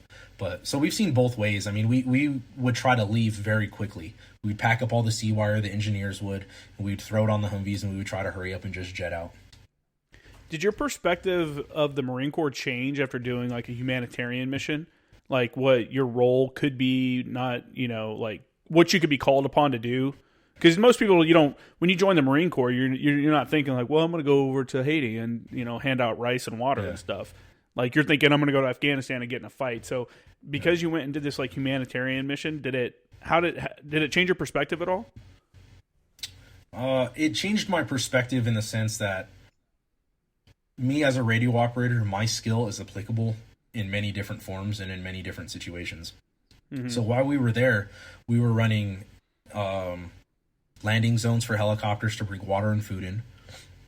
And not only that, I also learned there, based on where we were bringing in the 53s at, we were knocking over people's fucking sheet metal houses because of the rotor wash. The rotor wash. And they were blowing people's houses away and shit. So we had to reorient them of where to come in at. It changed my perspective in that there's more to it. There's more that you can get, especially on the MEU, that you can get called to do. Other than just, going to combat in Afghanistan or Iraq or Syria or wherever we're at that decade. Yeah.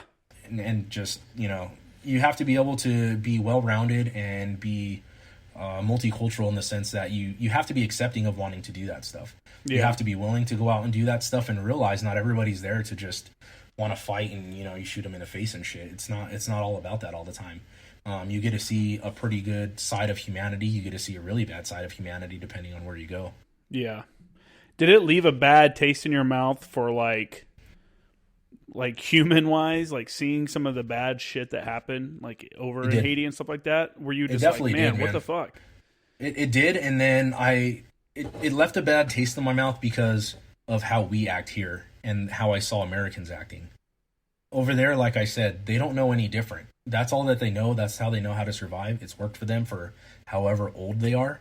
They don't know any different of how to act and how to be. Mm-hmm. Over, I would see kids playing with a tire or some sort of like stick and some weird looking like ball or something like that. That's their toys. That's how they entertain themselves. You know what I mean? They find like rocks and shit to throw at each other and they play games doing all that kind of stuff. I saw kids just entertaining themselves that way. Over here, when you come back, the reactions to people that I see because fucking Frosted Flakes is not in stock at Walmart and how they just life some 16-year-old girl who's stalking as a part-time job for school. That's the kind of stuff that frustrated me coming back from seeing, places like Haiti, places like Afghanistan, different parts of the world to where our lifestyle is so different from theirs. Yeah, no, I mean, I think you're 100% right. You definitely, a lot of the little stuff just kind of rolls off your shoulders after that point. You're just like, dude, like, this isn't a big deal. Why are we making a big deal? Like, right. You know, you're like, I've seen, I don't know. It's a weird thing too, because you want people to understand that, but you also feel like you almost don't want people to be exposed to that as well. You know, like I want people to be exposed to it, but some of it's so fucked up that it's like you don't necessarily want someone to see that because you don't want people to have that view of humanity. You know what I'm saying? Like, right. So it's a good thing and a bad thing. I'm sure people came back from that with like, you know, I bet there were some issues coming out of a deployment like that, coming back, and because I'm sure they probably had to deal with a ton of like casualties and like deceased from the earthquake itself. I mean, I don't know if you guys dealt with that at all or anything. But it just, I don't know. Yeah. When you see the shittiest part of humanity, it definitely gives you an appreciation, and it makes you want to smack people around that come here and take advantage of it. That just, like you said, you know, someone messed up their order at McDonald's, so they get mad at them. You know, it's like it's their fault or something. You know, it's like, dude, shut the fuck up. You know, like get over it. Like, you know, be upset about it, but you don't have to be a douchebag and like screaming at somebody. Like, understand that things happen. It's just, I don't know. It is a weird world, man. So what was it like coming back from that deployment then? Like coming back give me 1 second real quick. I'm going to use the restroom real quick. Hang on. Go ahead. All right. So what I was saying was, what was like your coming home from that deployment? You know, you just came back before and got recalled. How long were you back out again? So we were there in Haiti from December to March. So we were there for roughly 3 months. I think we were there maybe just short of 2 weeks. Yeah, we were like 2 weeks short of like getting another deployment sea service star or something like that. So oh, really? Whatever the distance is for you, yeah. So they never gave us another deployment star for it, just because we fell short for that 2 weeks. But I'll tell you what, it was a long ass 3 months. The whole time we were there, we lived there. I think I went back to the ship one time, and that was to like. I think I got heat rash really bad on my back or something like that because it was just so humid there and you never had a chance to really just dry out. I went back to the ship, I think, for like maybe 2 days to sleep on the ship and actually like do a load of laundry in a washer and take a shower and stuff like that. But yeah, the whole time we were living out there. The engineers, they constructed like a 3-seat toilet kind of bench, like all right next to each other. And they cut barrels and we would just shit in barrels. And then they had people burning it that were like in trouble. You know, I never had to do that. There were some guys in Afghanistan that did that as well. They did it up in Musa Kala. I know that. But I was always on wag bags. We never had we never had the half barrel full of shit that somebody had to take care of. One of our radio operators got NJP'd while we were out there, and he was on shit burning duty for the rest of the deployment. It was pretty bad. God, what a fucking horrible. I mean, somebody's got to do it, but that just sucks. Like, fuck, man. Anyway, so what was it like coming back? Now you're coming back, and are we fucking staying back for real this time? Like, are you on? You can't. Could you have got? I mean, obviously, at some point you probably could have if it was bad enough, but. Was there any threat of being recalled again at any point, or was it like, hey, when we come back, we're coming back? I don't recall there ever being another possibility of us being recalled for a second time. I think once we were back, that was our recall. The other MEU at that point was already in full operation and stuff like that, wherever they were at. And then I think the MEU coming to replace them. So we were replaced by, I think, the 24th MEU. The 24th MEU was replaced by the 26th MEU. And the 22nd MEU replaced the 26th MEU. So I think it was that rotation. So I think that by that point, the other MEU was almost ready or was ready to take the responsibility of the GRF. Because I think it's 30 days before or a month before and a month after. Yeah, that's how it works. Yeah. So that actually happened on my deployment that was after this one. We got called in a month early and we actually got extended after as well. So I got it twice, man. Yeah. Jeez. Did you did being extended or being recalled, did that change any kind of professional plans that you had already had? Like, were there courses or And, units, like, were you supposed to PCS or anything that just put on hold until you got back, or were you staying with that unit when you came back? No, I was staying with the unit when I got back. I was supposed to be doing the next deployment with them also anyways, so I was in it for the long run. I wasn't going anywhere.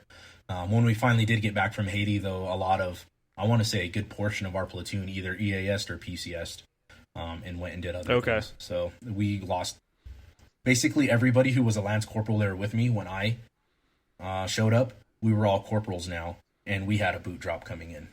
Yeah, okay. So it was the whole changeover.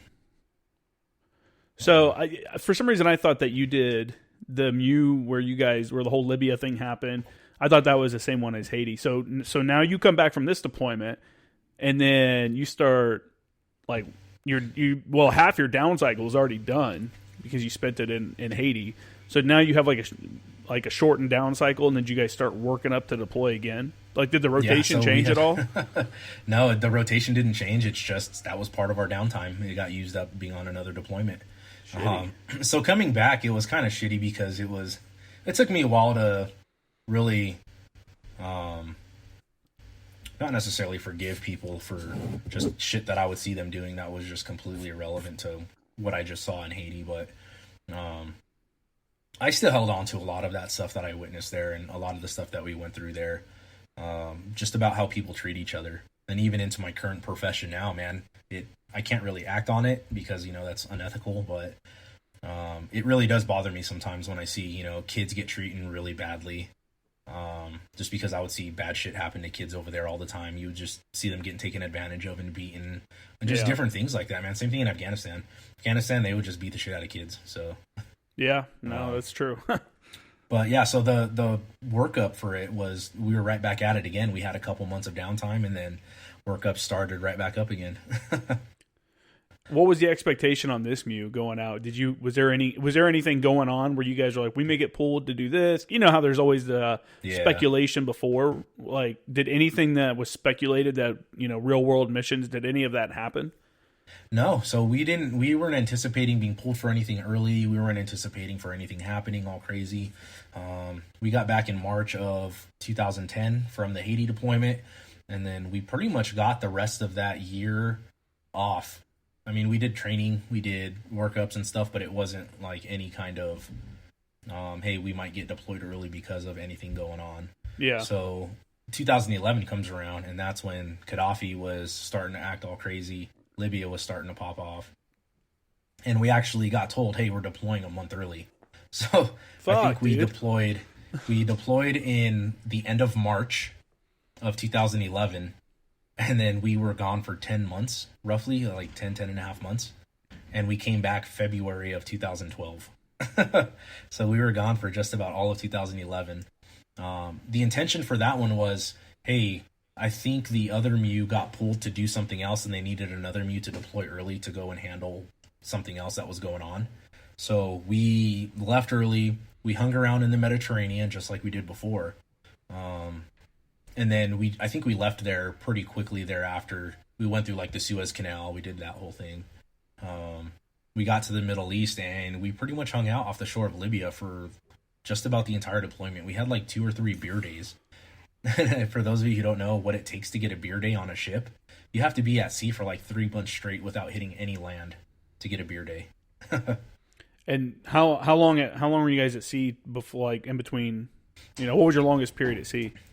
It had to have been the 3 months or whatever the requirement was for the beer day. Yeah. That was the longest point at sea. And then we would go and we would hit a port. So we broke off into, all of our ships broke off into separate areas. So our big deck went somewhere else. Us as the middle deck, or no, I was on the small deck again. I was on the Mesa Verde this time, the USS Mesa Verde. We would hang out there, and we would be in the little line area by Libya. Remember, he was like, don't cross this azimuth or don't cross this latitude or else we're going to have war. And then, okay, so we'd go up and we'd cross it. And then they'd be like, okay, don't cross this one. I'm for real this time. So we would naturally go up and we'd fucking cross it, and nothing would ever happen. So I know that they were doing a lot of air campaign stuff and everything that was going on there. You know, they were disclosing on the media. There are no American forces, boots on ground, stuff like that. You know, I don't have insight to if that's true or not, but I know that, you know, that doesn't mean they weren't in the air. So, yeah, I guarantee there were dudes there. Oh, for sure, man. I know that there was a trap launched to recover, I think it was a French pilot that got shot down. So there was a trap launched for that. Didn't an Osprey go down over there too? Yeah. So, you know, an Osprey, I don't know, honestly. I don't think an Osprey went down. Maybe not. I know it was a French fighter pilot that went down. He got shot down. Huh. So the trap got activated for real? Trap got activated and went and got him. That's cool. And he was recovered and stuff. It went pretty smooth from what I understand. It wasn't anything crazy. Dude, we got lucky. You almost got stuck with the same thing again. Like when we got off on RMU and we went to Kuwait, like they spent 115 days at sea, I think is what it was. Like I was like, dude, that sucks, man. And I don't think that you can correct me if I'm wrong, but I don't think they gave them a beer day either because they were working. Because there was they were working. Like they were supporting like air missions. That's why they got pulled, and we ended up getting to chill in Kuwait for half the deployment, which was basically the best thing that could have happened to us. That could have been. Yeah, that was the best thing that could have happened. Absolutely, 100% agree. What ship? So we were up there by Libya for a certain amount of time, and then we would switch out with another carrier. So a carrier would come out, and then we would leave, go hit port for resupply because we couldn't resupply off the coast of Libya. I know what you're saying, so we would head out to port to resupply. We would go to like, I don't know, whatever the hell was around there. I honestly don't remember where we went and resupplied at a couple times. And then we would come back and swap out with them, and then we would go back out. But we were there longer than we were in port. So I think our relief ship was only maybe there for 2 or 3 weeks, and then we would be right back out there again for 10 months on and off. Okay. What ship were you on for that Mew? The USS Mesa Verde. Which one was better, that one or the Ponce? Oh man, the Mesa Verde. It was brand new, man. It looked like the San Diego from our deployment. Oh, that one was nice. It was identical to that. Oh, okay. So it had like the little fans and stuff built into the. Dude, it was sick, man. You could sit up in it. It had a little sit up space in the racks. It wasn't L-shaped just straight racks. Yeah. It was legit, man. For those that don't know, me and Joel were on the Macon Island together, which didn't have any of those nice amenities. You couldn't sit up. I took a top rack because that's the only place you could sit up. In the Navy, apparently they put the new guys on top. I'm like, dude, that's the place to be. Like top rack's the place to be. Yeah, I'm a little vertically challenged, so the top rack is not the place to be for me. Yeah. I'm only 5'7", so. Such is life. So I'm gonna when you came back from that deployment, is that when you got orders to Anglico? Yeah, so I re-enlisted on that deployment. Okay. I think I re-enlisted after we pulled out of the Middle East area, after the whole, we pretty much got to see Gaddafi get smoked in real time. Like, it was pretty fucking sweet. From the drone feeds and stuff like that. The drone feed that came out about his convoy, and then the whole crowd goes up and fucking like pulls him out and is like beating his ass and stuff like that. Dude, they fucked him up. They were raping him with like a knife and shit. Dude, we saw all that shit like happening. It was nuts from the drone feeds. After that all happened, everything like pretty much chilled out, and there wasn't really a need for us there anymore. So we got to pull out. We went to like Barcelona, Spain. We got to go to where else did we go? There's a couple good spots that we got to go to. We pulled out of there. I re-enlisted, and then they asked me. The monitor says, "Hey, where do you want to go? Write down your 3 units that you want to go to."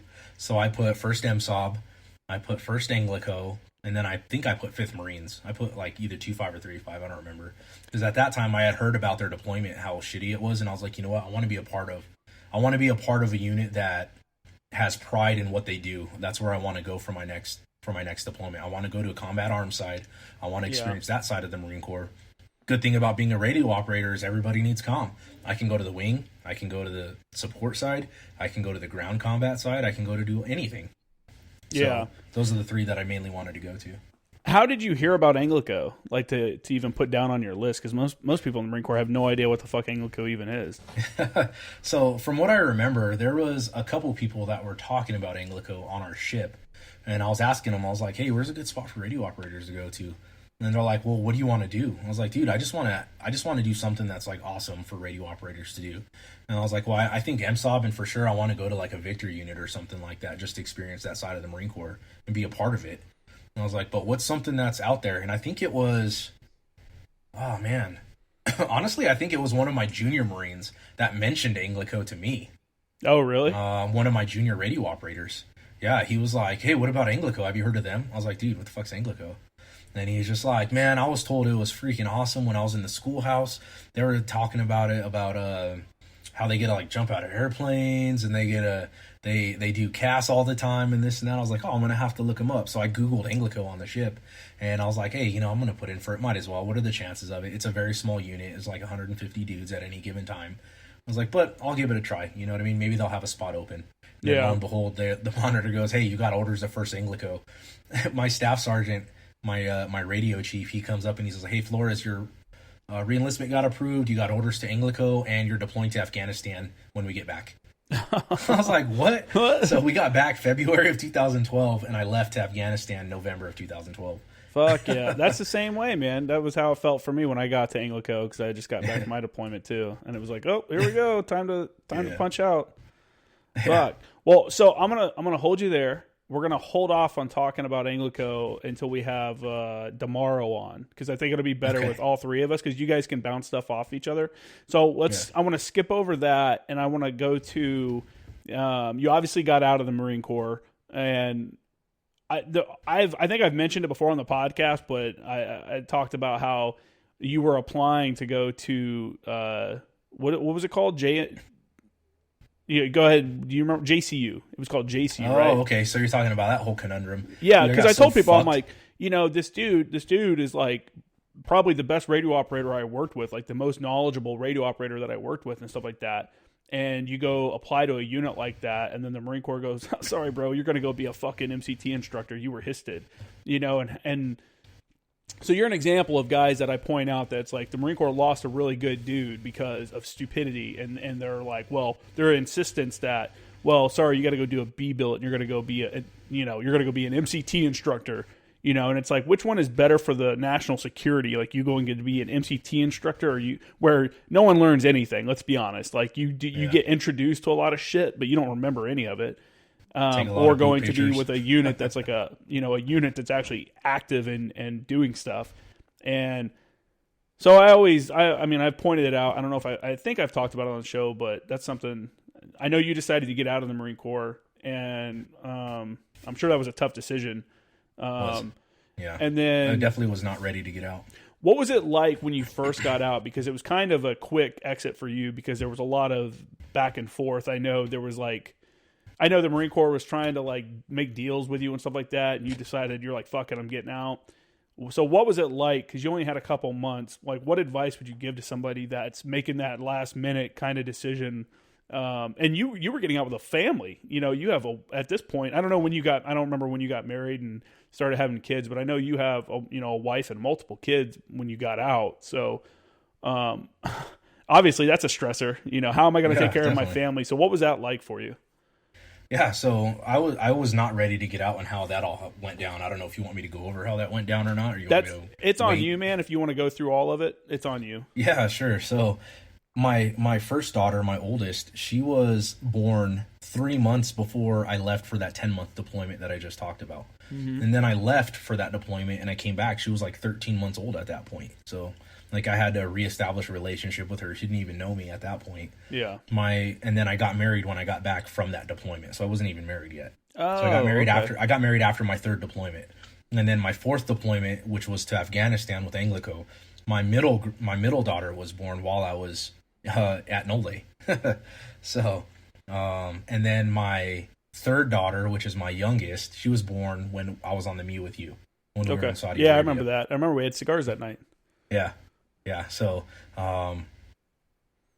when we got back, so let me back up. While we were on that MEU, I was talking, I don't remember how it was brought up. So it was me and the Force Recon comm chief, and he was talking to me about what I wanted to do, when I got back and stuff. And I was like, I'm not really sure. I just know I want to stay active. I want to stay deploying. I want to stay in the fleet.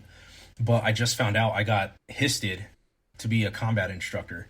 the SDA monitor was like, hey, the hit list came out. You're selected to go when you get back. I think we got back in, when did we get back? It was like June.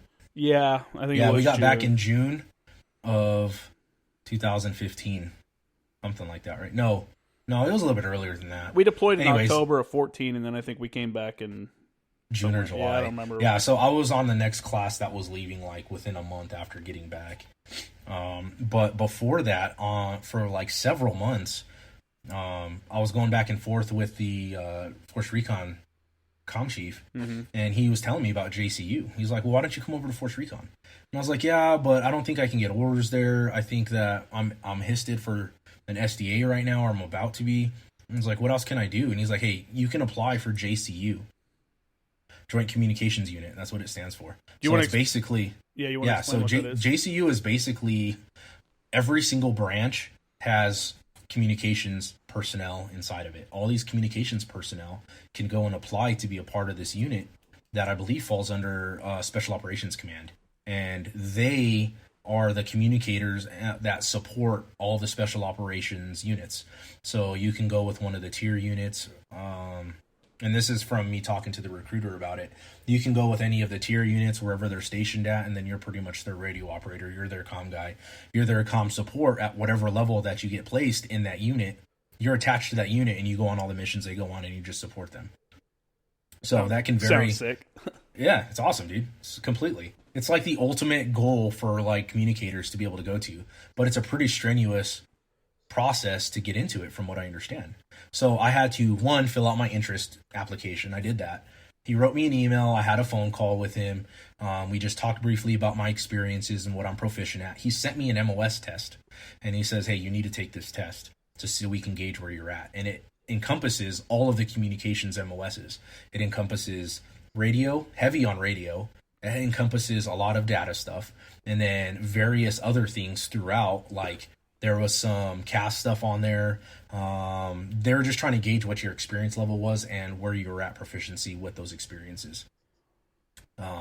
So not only I sent that back to him. He said he was very happy with the results. I got screened. He did all my background stuff, or like what my clearance levels were.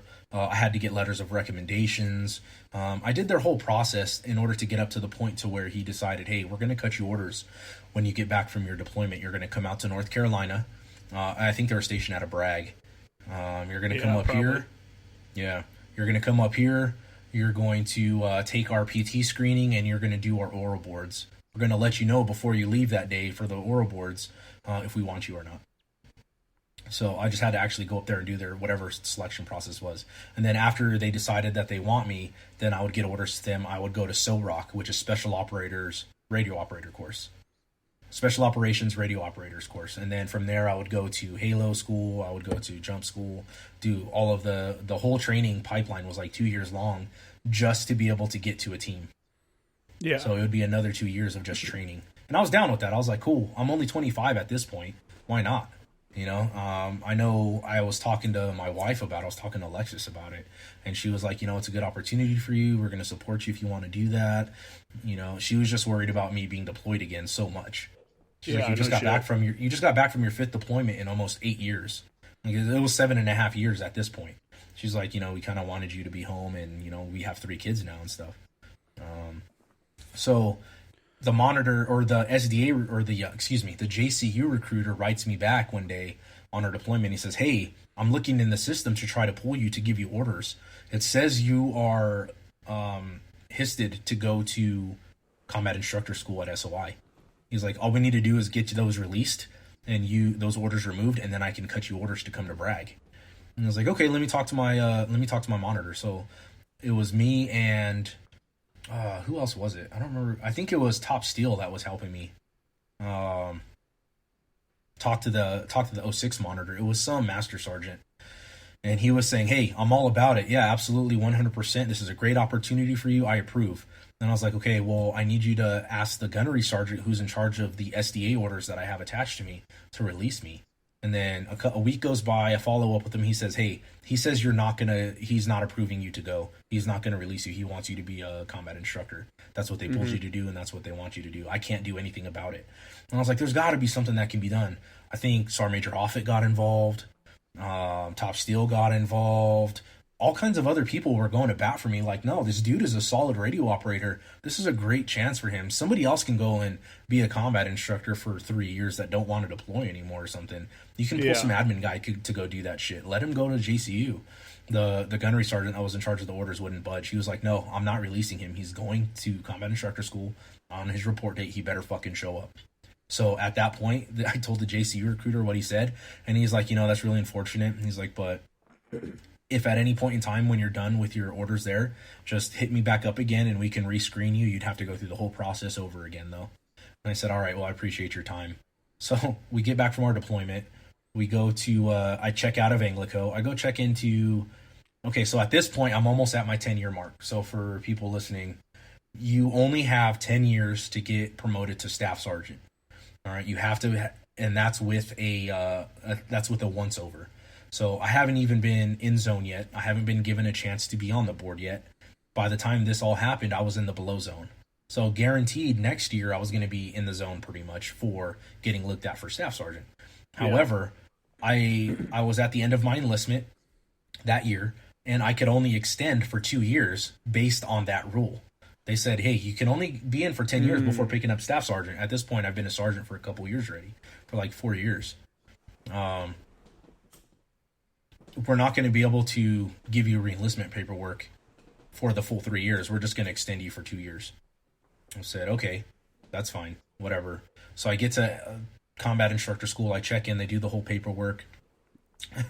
I get weighed in. I fucking fail weigh-in by 5 pounds. My 180 versus 175 thing I mentioned to you. Yeah. He tells me, he's like, hey, you failed weigh-in. You know that, right? And I was like, I'm always 5 pounds over. He's like, all right, well, we have to go talk to. They don't give a fuck there, man. The schoolhouse, there's no. He's like, look, dude, I've looked at your paperwork. You've had high first class PFTs the whole time, and throughout your entire career, you've had high first class CFTs the whole time. We're not worried about your physical fitness. It's just your weight. Did they tape you? Yeah, they taped me, but I didn't pass taping. So I weigh 180. My max is 175. What was your PFT score at the time?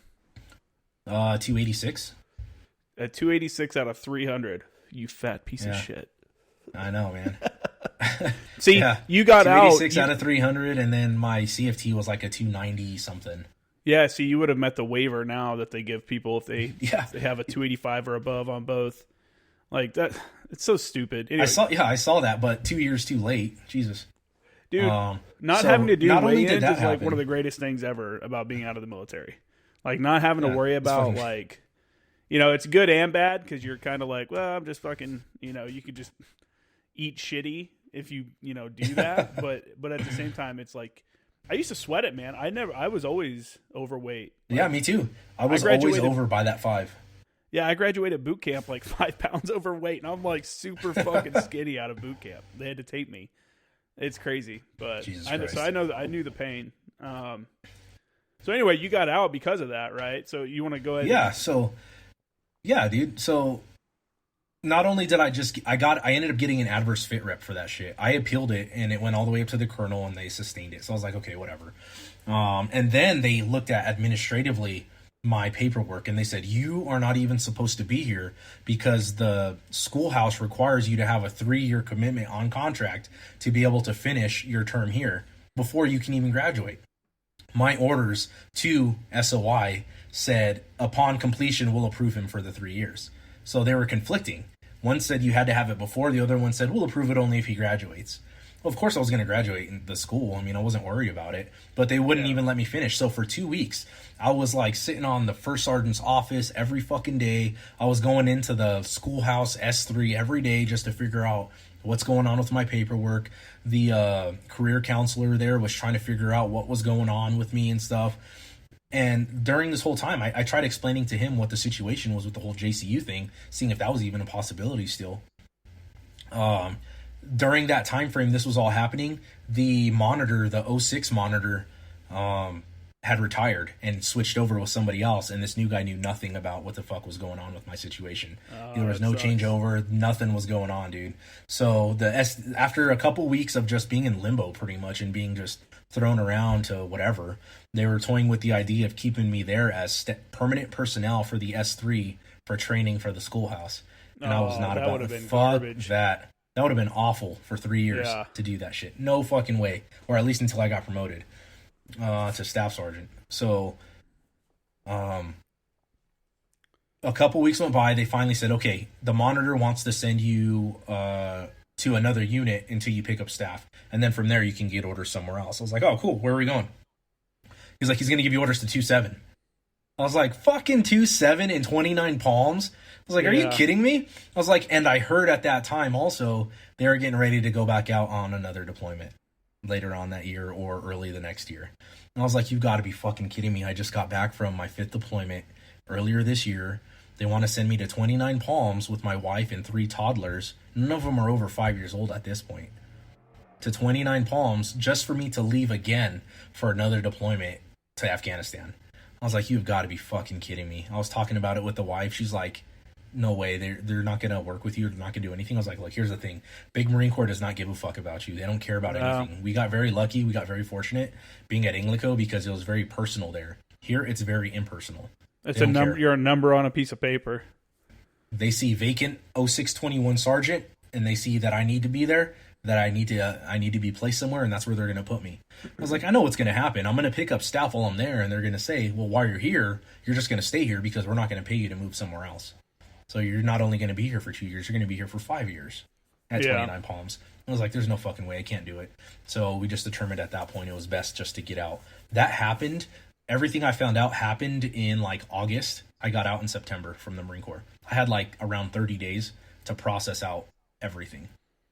I went from earlier that year, a couple months, I was going to JCU, possibly to, have the rest of my career there doing awesome shit and good work with good people, to I'm getting out now, out of the Marine Corps. So what was the hardest part about that? In regards to what? Like that last month, like, I mean, what was the hardest? Like finding a job, finding a place to live, like, everything all encompassing was so fucked that I was trying to fit pretty much 10 pounds of shit into a 5-pound timeline. I had to process out everything, so I turned in all my gear back to SIF. I had to go to SEPS and TAPS, and that's like a week-long course. So that takes a week off of me being able to, put in applications and work on resumes and shit. You're supposed to work on it while you're there, which I did. But I was like, dude, my mind is so focused somewhere else that I need to just find out.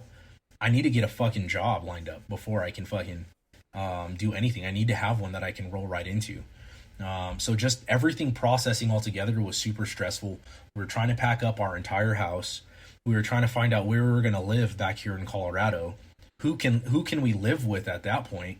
Because we didn't have anywhere to go. I had 1 month to plan an entire transition out from an almost 8 year career. So did you roll right into like the police academy and trying to go for the police department first, or did you do something prior to that? No, so I did something prior to that. So while I was still in, I filled out an application for. At this point, I was like, I'll take anything. I just need something that I can have relevant in my experience here that I obtained while I was in the Marine Corps, transfer over to something that I can just have for the time being. It's not going to be a means to an end, but it's going to be something that I can at least utilize and they can look highly upon and say, yeah, you're a good fit for the job. You're hired as soon as possible. So I actually filled out an application for the Denver Sheriff's Department while I was still in. And I lined up all of my appointments with them to start the process as soon as I got out. So my wife's dad works for U.S. Foods as a truck driver. He's worked for them for, I think, like a decade now, a little over a decade now. They always hire in their warehouse. People come and go all the time. It's not exactly a easy job to do. It's very backbreaking, like warehouse work and stuff like that, loading pallets, loading foods and stuff like that, 50-pound bags of rice, shit like that. So I got hired on through a reference with him to go get on there temporarily. It was a part-time job. You have to go through probation for a certain amount of time before you can get hired on full-time. And even then, they have like a pretty strict criteria in order to get on full-time there. Like, you know, you have to meet certain time frames for orders and just shit like that. But yeah, I didn't care. I was like, hey, this is just a placeholder. So I got a part-time job. I was working nights there. I would go in at like 6 p.m. or something like that and sometimes stay till like 6 a.m. So I was working overnight at that warehouse there just so I can have some sort of an income, which still didn't meet our bills requirements at all by any means. And then I also got hired on part-time at a psychological place doing male UA monitoring. What? So yeah. So in the Marine Corps, you know how when you have drug tests, it's always like some sergeant that's in there like, oh, you get to go fucking watch people. And so it's pretty much what I did now, except they're for like parole violations and people sentenced You're a to professional probation. pecker checker. Dude, totally. That's what it was. That's what I did. So when I wasn't working at the warehouse overnights, I was working there trying to and it was like $11 an hour or some shit like that. So I did whatever I could, and I did every single job that I could find at that time that would hire me on to fill my vacant time earning a paycheck. Yeah. Meanwhile, I just enrolled at DeVry University for my bachelor's degree program using my GI Bill. And then I was going through the process for application for Denver Sheriff's Department. So I had like a couple different things going on there. Yeah. Luckily, my in-laws were able to let us live with them for a couple months until we were able to afford our own apartment and save up for like, you know, the first month's rent and the deposit and all that shit. What a change in lifestyle, man. Dude, I went from like being set up as, I mean, I would at least hope a respectable radio operator in the Marine Corps who was, you know, knew a good portion of radio stuff, to living on an air mattress in my in-laws' living room, trying to work a couple different jobs to get by while trying to go to school and support my family. Like, talk about a kick in the nuts, man. But you did it, man. You know, and I think people, a problem a lot of people have is they just get overwhelmed. They're just like, fuck, I'm not, like nothing's happening. But I think you pushed through all that. You made a plan for yourself and you kind of, you know, got to where you are now. So, which is awesome, you know, because a lot of guys struggle with that when they get out, they don't know what to do. I mean, how many jobs have you had since you got out? How many places have you worked? What year did you get out again? So I got out in September of 2015. And how many different places have you worked in the last 4.5 years?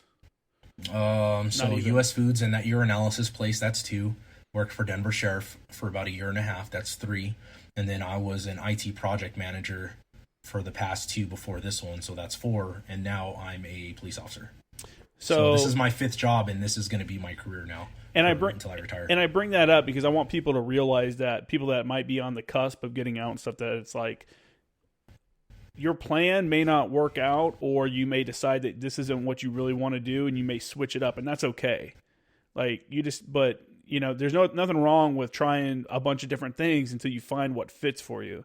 And I hate it when you hear guys get out and they go work somewhere, but they're miserable. You know, it's like they got out and they went and got a job somewhere because they needed a job, and they feel like they're stuck there now, you know, and it's harder. Like when you're stuck in a job in the civilian world, it's harder than when you're stuck in a shitty job in the Marine Corps. You know, I think that's because it's harder to get out of or be able to laterally go somewhere else.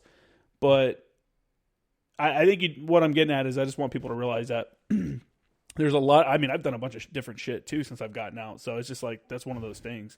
So what was it like going through, you got through all that stuff. You got to the Denver Police Department. What was it like going through, or not the police department, the sheriff's office? What was your expectation going into a police academy? And what was it like boot camp, or like, you want to kind of explain you want to explain that actually, let's go through the hiring process. I'm kind of babbling. Let's go through the hiring process so that people that may be getting out, that are looking at that as a job option. What was the hiring process? First, we'll start with the sheriff's department.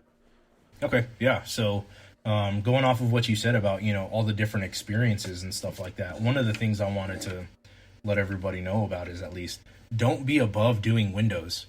Yeah. You have to be open that people are not going to give you that CEO position or that managerial position right off the bat. They're not going to do it. It's not going to happen. It's an outlier event for that to happen. And people who are telling you that that is going to happen straight out of getting out of the military are setting you up for heartbreak. Yeah, I don't know why they tell people, like, these corporations are looking for people like you to lead them. And it's like, yeah, okay, but... Yeah, they're looking for people like you with master's degrees also, though. That's the problem. Yeah. They're looking at you for... They're looking for people like you, but with relevant experience in the field the company is tailored to. Yeah. So you're not going to get those crazy $60,000, $70,000, $80,000 a year jobs. You're going to have to start at, $40,000 a year just to get your foot in the door. Yeah. So don't set yourself up for failure right off the bat by expecting somebody to value your experiences the way that you and others value them. Yeah. I think the people that are set up the best when they get out are probably your like data guys, your logistics people, like your landing support dudes and stuff like that. And what was the other one I was going to say? Oh, there was supply another people, the logistics. Yeah, like your supply people, because they're used to that. They're used to like industries that aircraft mechanics. Oh yeah. Like, you get out and all those jobs. There are positions. You might not go and start as middle management or upper level management but having a logistics background will definitely get you like a good decent job in a logistics job field, but.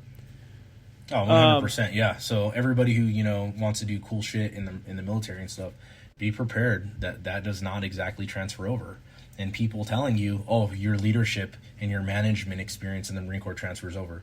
To an extent, yeah, it does. But you need to be able to tailor what you're trying to get into to the company you're applying for. Yeah. But so going back to, you wanted to know about the hiring process, about Denver Sheriff's Academy and stuff like that. Yeah. So the first thing you did was, you obviously fill out the application.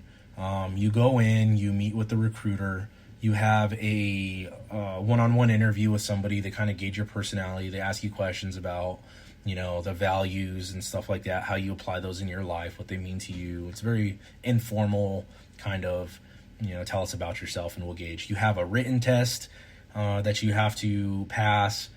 You have an oral board that you have to pass. And then you have to go to a polygraph person where they hook you up to the machine. They ask you questions about various things. You have to pass that. You have to go to a psychological place and talk to a shrink about all of your experiences and everything like that. They gauge and make sure you're not crazy. You're not on the verge of doing anything crazy. You have to pass that. And then you have to go to the actual academy itself. The academy itself, this one in particular was paramilitary in the sense that they thought it was that. It wasn't. I was pretty fresh out of the Marine Corps, so I was still in really good shape.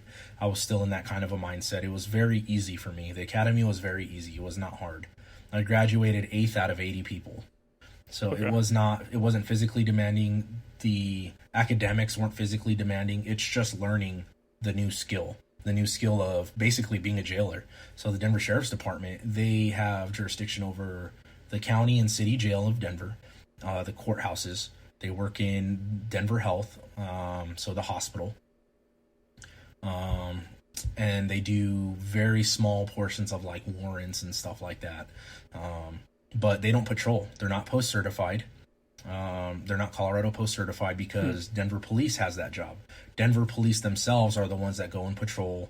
They go and make the arrests, stuff like that, and then they just release them into the custody of the sheriff's department.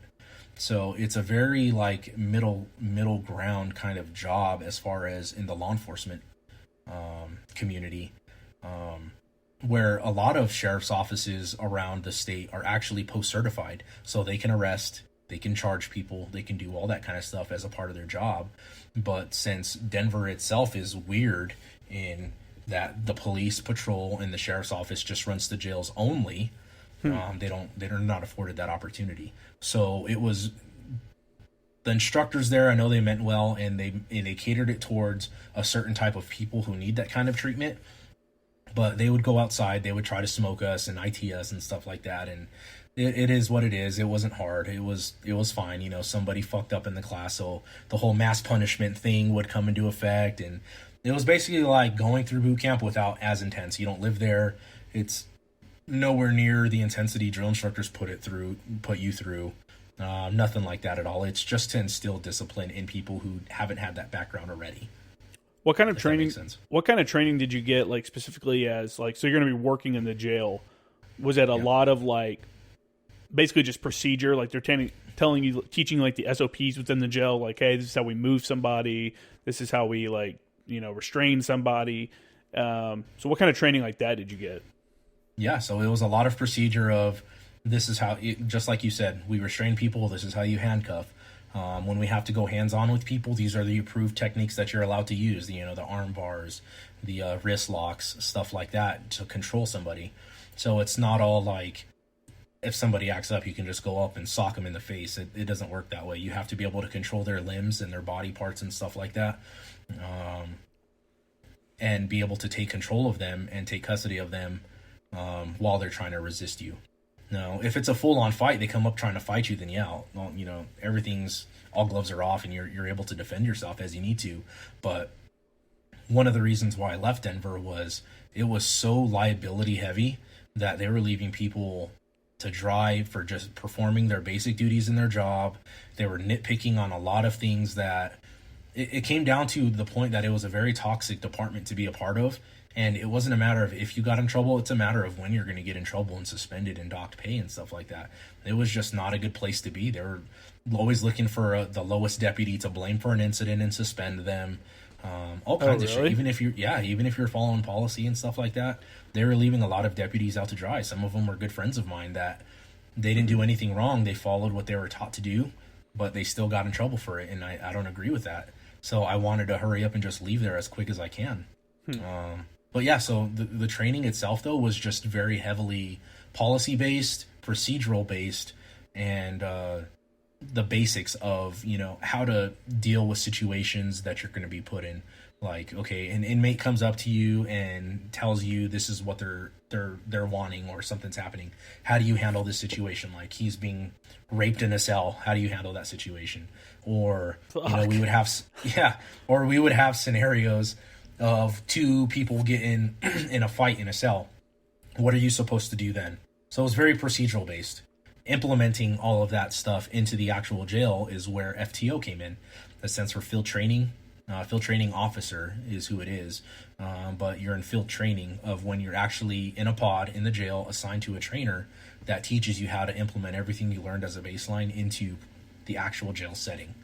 What's it like going into the jail for the first time for real? Knowing, like, everyone knows you're new, like, you're the new guy. Oh, yeah. Like, what's the sense of, like, I mean, there's got to be some kind of weird pressure vibe to the whole thing. Yeah, so in the academy, they make it seem like every day is the fucking Thunderdome there. You're going to be fighting every day. You're going to be thrown down with motherfuckers every day. They're going to be pulling your card every day. So, like, get ready for that to happen. It's nothing like that. Those are outlier events that happen. Do they happen? Absolutely. Dudes will try to pull your card. They'll try to talk shit. They'll see how far they can get you. They'll try to bait you into doing things. Or they'll just disrespect you completely. But that doesn't necessarily mean that you can take action against them. Oh, really? So not every day is a fighting day. Not every day is a disturbance day. Nothing like that. Going in for the first time, though, it's very like, damn, I hope I don't end up somewhere that I'm not supposed to be at by myself kind of thing. You know what I mean? Yeah. Like, hey, when you go in here, make sure you're able to get back and forth just fine, or, traversing the jail itself. There's two jails in Denver. There's the city jail, which is downtown Denver, and then there's the county jail, which is on the outskirts of Denver. And that's where I was at. I was on the county jail. Okay.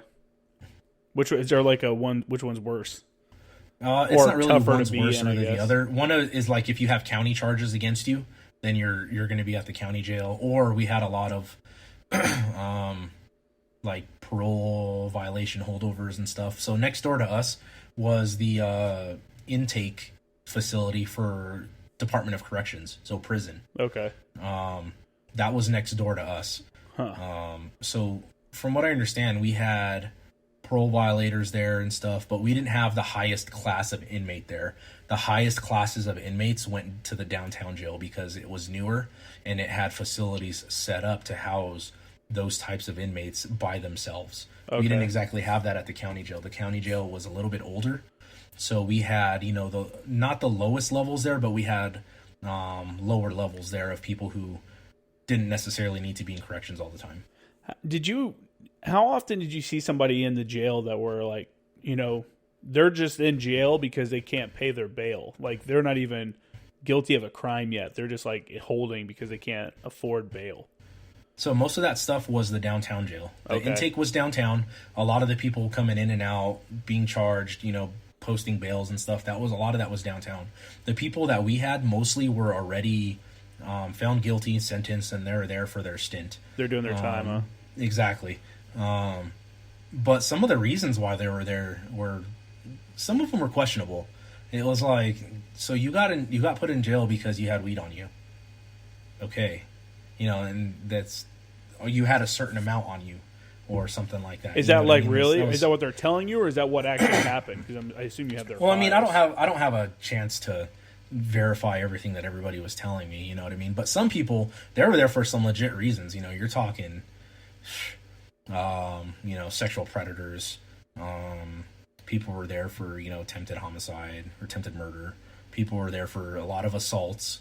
A lot of distribution of controlled substances, DUIs. A lot of people were there for DUIs. Just various things people would get in trouble for. People were there for like fraud and identity theft and like stealing other people's shit and using it in massive amounts of money. How bad was the separation of people? Like was there like gang issues within the jail itself? And then like, was there a lot of like you said, like fights, like dudes fighting in cells, or I don't know, raping each other? That's fucked up. But, so I never had to deal with happening? a rape case. Okay, thank God. That's good. I never had to do that. I'm sure it does happen, and there are instances of where it does happen. But me personally, I've never had to deal with any of that. Excuse me. Sorry. But gang wise, you always ask. That's part of the screening process of coming into the jail. You ask them their gang affiliations because you can't house certain gang members with others. So are they going to tell you though? Yeah, a lot of them will. A lot of them will be very upfront with you because you're not the police. You're the deputy that's trying to just make sure that you're housed with the right people. That's it. You know what I mean? We don't care about their gang affiliation because we're not there to enforce that. We're there to ensure the custody and security and safety of all the inmates as a whole. Yeah. Huh. So we want to make sure certain gangs aren't housed with others. And then you also have to maintain a certain ratio of ethnicities. What? So you have to have a certain amount of Hispanics, blacks, and others. So whites, Asians, and stuff like that all mixed in. So that way not all the blacks are in one pod, not all the Hispanics are in one pod, not all whites are in one pod. You have to maintain a ratio. Segregated. Well, not only that, but so that way one type of ethnicity doesn't start becoming a powerhouse in that pod as well. Yeah, that's crazy. So like if you have more Hispanics or Asians or whites or blacks or whoever in one pod, they start overpowering. Sometimes, I'm not saying everybody, but that's what they're trying to prevent, is them overpowering everybody else and kind of like bulldogging everybody. Is there, before we move on to the other work that you've done, is there any one day that stands out from working in the jail where you're just like, fuck, man, that was crazy? Like any one in like particular, or any event that was just like, or that you want to talk about? I mean, not really one that's in particular that was crazy. There was a lot of close calls. Not a lot of close calls. There were some close calls. There were some that were memorable. There's some that are more memorable than others, but none that I was just like, man, that was pretty close. So there would be, an officer attacking a deputy or fighting one of our deputies inside of his cell, exactly where you're not supposed to be. Yeah. Stuff like that we would have to sprint across the jail to and try to help out where we can. One of the guys that actually happened to was one of my classmates. He was a friend of mine. He was going around doing rounds in the jail, in the pod, and a dude had a bunch of shit inside of his cell, like food. You're not supposed to have food in there, because that's when you start getting like rats and fucking insects and shit like that. So he had a bunch of like sandwiches and shit in there. So he went in there and he started to go take it out, and the dude came up behind him while he was cleaning everything, and he just started fighting him right there in the cell. So you just see them throwing blows on the camera right there, full on. So he hopefully you're hoping that the camera people who are watching it are paying fuck attention and not surfing Facebook or watching YouTube. They're actually doing their job watching the cameras, because at that point you can try to radio out for help when you can, but your main goal is just beat this dude's ass to try to get out of there. Who won that fight? Yeah, he did. He ended up winning it. He controlled the dude. That's good. They started wrestling on the ground and stuff, and you see a couple punches being thrown, and then you just see a bunch of deputies coming in, and we were running in all at one time. So he held his own until you guys got there. Yeah, he held his own until we got there, exactly. That's what cool. it was. It wasn't anything overpowering one or the other. A lot of them were just inmates fighting other inmates, honestly. They recognize each other from the street or different gangs and stuff like that, and they would just throw down there. To where at that point, it's like there's not really another deputy in trouble, so the hastiness is there, just so that way one's not overpowering the other. But if you're seeing that it's mutual combat and they're both just fighting each other, I mean, it's not really anything to be concerned about. You'll get there when everybody gets there, and we'll overpower them. We'll take control of them, and then we'll just move them. We'll cuff them up and take them out and stuff. But it wasn't anything crazy. Do you see? I mean, incidents like that happen a lot, or are most guys that are like, dude, I'm just here to do my time, and they're like compliant, and they're just like, I mean, what's the mix? Or are there some that are like, fuck it, I don't care, I'm in jail, I don't care, like, there's got to be some people that just don't give a fuck and are aggressive all the time. And is it more of that, or is it more of dudes that are just like chilling, like, I just want to do my time and get the fuck out of here? So a lot of that stuff happened at downtown mostly, because there was more of a in and out type of traverse downtown. So you had those kids who came right off the street, who were trying to run their mouth, who were trying to be loud, let people know who they were. Those are the dudes who would try to start shit with everybody, try to start shit with the deputy, because they knew that they were going to be bonding out in like 3 days, 2 days, so they didn't give a fuck. There was a lot of those kinds of things happening down there. Where we were at, it was a lot of long-term guys. So if there was a problem, it was because they recognized them off the street, or there was other problems from before, and they were just waiting for an opportunity to fight the dude. So it wasn't too much of like a lot of issues, but there were those days when something did happen. A lot of the dudes were chill. They were just trying to do their time. I didn't see too much racism. I mean, to me at least, I didn't see too much racism or division in the jail themselves.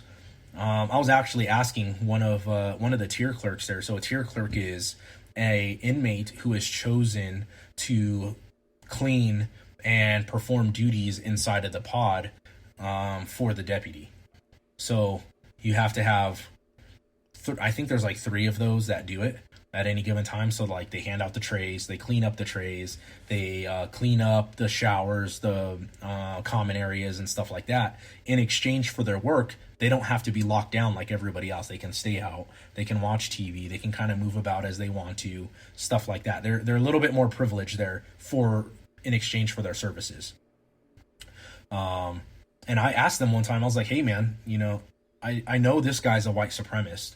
I know this guy is a white supremacist, but they're chilling with this black dude all the time. Like what's the actual rule, or what's the mindset behind everybody that's in here like that? And he said, in here, it's really everybody's just, as long as you respect him, they'll respect you too. And it doesn't mean you have to like hang out all the time. You don't have to kick it all the time, but it's not as big of a racial divide like you would see in like prisons and stuff like that. It's more chill. It's county jail. Everybody's there just trying to do their time. As long as nobody disrespects each other, there's like no problems at all. And nobody even in jail, they don't stay in jail for longer than a year, right? Because if you're sentenced for longer than a year, don't you go to prison? No. So you only go to prison if it's a felony. You can go to the county jail if it's misdemeanors. Oh, I thought a misdemeanor only went up to a year though. No, it varies by state. Yeah. So you can get sentenced for quite a while, because say you have stacked misdemeanors that all carry sentences of like 2 years or something, or a year or something like that. You know what I mean? The judge can say, you're going to run these concurrently, you're going to run them consecutively. He can do whatever he wants to do with those depending on the statute. Who had like the longest sentence that you saw while you were there? There's a dude who was there, or no, it was actually a female. There was a chick that's been in and out of jail there her whole life since she became an adult. Some of the older deputies were telling me that they remember her coming in when she was like 18, 19 years old, and now this girl's like 30-something years old. There's been a couple people like that, and they've been in, 3-4 years at any given time. Yeah, that's crazy, man. Yeah. So you quit that job. You know, you were saying like, hey, you didn't like how some things were being handled and stuff like that. Yeah. What led you to getting into the IT work you did? Was that contracting for the government, or was that just like regular company IT? So that was contracting for the government. What got me into that was, remember I told you when I first got out, I enrolled at DeVry University. Yeah. For my bachelor's degree. My degree concentration that I got into is network engineering. So the actual degree is Bachelor's of Science in Network and Communications Management. And it's basically the base layer for network engineering for people who want to go the network administrator, network engineer route. Mm-hmm. So routers, switches, the whole, that whole area. My buddy who I went to the academy with, he was actually an 0861 in the Marine Corps. Nice. I went through the academy with him at Denver. He got on with this job in IT and actually put in a reference for me. They had an immediate fill position doing the same thing he was doing, IT project management. And he put the recommendation in for me. I did the interview and I got the job. That's awesome. I literally had no fucking idea of anything with project management, and I faked my entire way through, and it turned out to be a great opportunity for what I needed at the time, and I got hired on. Yeah, dude, it was nuts. Were you able to do the job, or were you like a lot of learning on your feet kind of deal? It was a lot of learning on my feet kind of a deal. But I ended up being successful in it. It pretty much was the exact same scenario like I told you when I first got to the fleet and I was thrown into doing something that I had no idea what I was doing. Yeah. It was the exact same thing. I just researched everything, and I learned from other people, and I asked them a lot of questions, and I faked my way through it until I was able to make it, dude. And I worked there for a solid 2 years until the contract ran out. That highlights the importance of having a good network, though, because it's a job that you got solely because you knew somebody else, and I think a lot of people don't realize the power of having a solid network of not just like your friends, but like professionals as well, like keep in touch with people just because it's something that could benefit you. And, obviously it's more than just like a beneficial thing, but you help each other out. So solid networking is definitely a good move. So how long were you doing that, and what made you decide that like, this isn't what I want to do? I'm going to go back into law enforcement. So I got hired on there in 2017. Yeah, 2017. It was like the summer of 2017. They told me at the time it was a 3-year contract. 1 year had already gone by or something. So it was like another 2-year contract guaranteed pretty much, as long as you didn't get fired or something like that. The job would entail working for DISA, which I don't know if anybody who's listening to this has worked with DISA. They pretty much are the network handlers, I guess you could say, the service provider for the military. What's DISA stand for? Defense Information Systems Agency, I believe. Okay. Yeah, so it's just another government agency. Another government agency. I think it's actually headed by an admiral or something like that from the Air Force. Oh, okay. Yeah, that's who's in charge of it. Well, it'd be a general. General, whatever. Fucking Admiral in the Space Force. I don't know, man. Yeah, it's exactly. Some person with a couple stars who has meetings about shit we don't care about. Was it like operational work, or was it like just like boring network stuff? It was just purely setting up computer networks. So what my job was I would get some unit somewhere had a contractor or a person who ran their S6, their communications, specifically their data networks. So usually it would be, most of the time it was a GS position. It was just a civilian. Okay. They would submit a form for request for service to DISA. And if it was like a server that needed to be stood up or services or anything computer network related, it would get assigned to a project manager, which was me. I would then call them up with their form that they submitted, and we would have a phone conference discussion with my systems engineer, my network engineer, software engineer, security engineer, all these different types of IT professionals. And they would be assigned to the team that I would manage in conjunction with liaisoning with that unit that submitted that form. Yeah. And we would identify what exactly they were asking us to do and provide a solution for them of how to implement that. Now, it sounds good talking about it, But in practicality, it always fucking ran into issues. Yeah, of course. There was always problems with it. Yeah, dude, for sure. So not only that, it's DISA on top of that, but that's a whole other thing. So that's like, for example, NMCI. We worked with NMCI for all of our shit, right? In the Marine Corps. It's the same kind of thing, except DISA is more streamlined. It's more premier, and it's a little bit more heavier than NMCI. Oh, okay. NMCI is a lot smaller than DISA. What made you decide to leave that and go, like I said, go into law enforcement again? So, a couple things. The first one being the contract ended. The contractor that I was working for was Technica Corporation. They did not win the contract rebid for the next contract, and I actually got extended a contract from the winner. So they took everybody's resumes and performance evaluations and recommendations from all the GS-14s that were above us. Yeah. So the position that I held was equivalent to a GS-13. Okay. All the civilians that I worked with, the federal civilians, were all GS-13s. I was just a contractor counterparty of that. So the contract ran out. The winner of the contract reached out to a couple of us and wanted to keep us on instead of hiring new people. Yeah. So that was happening.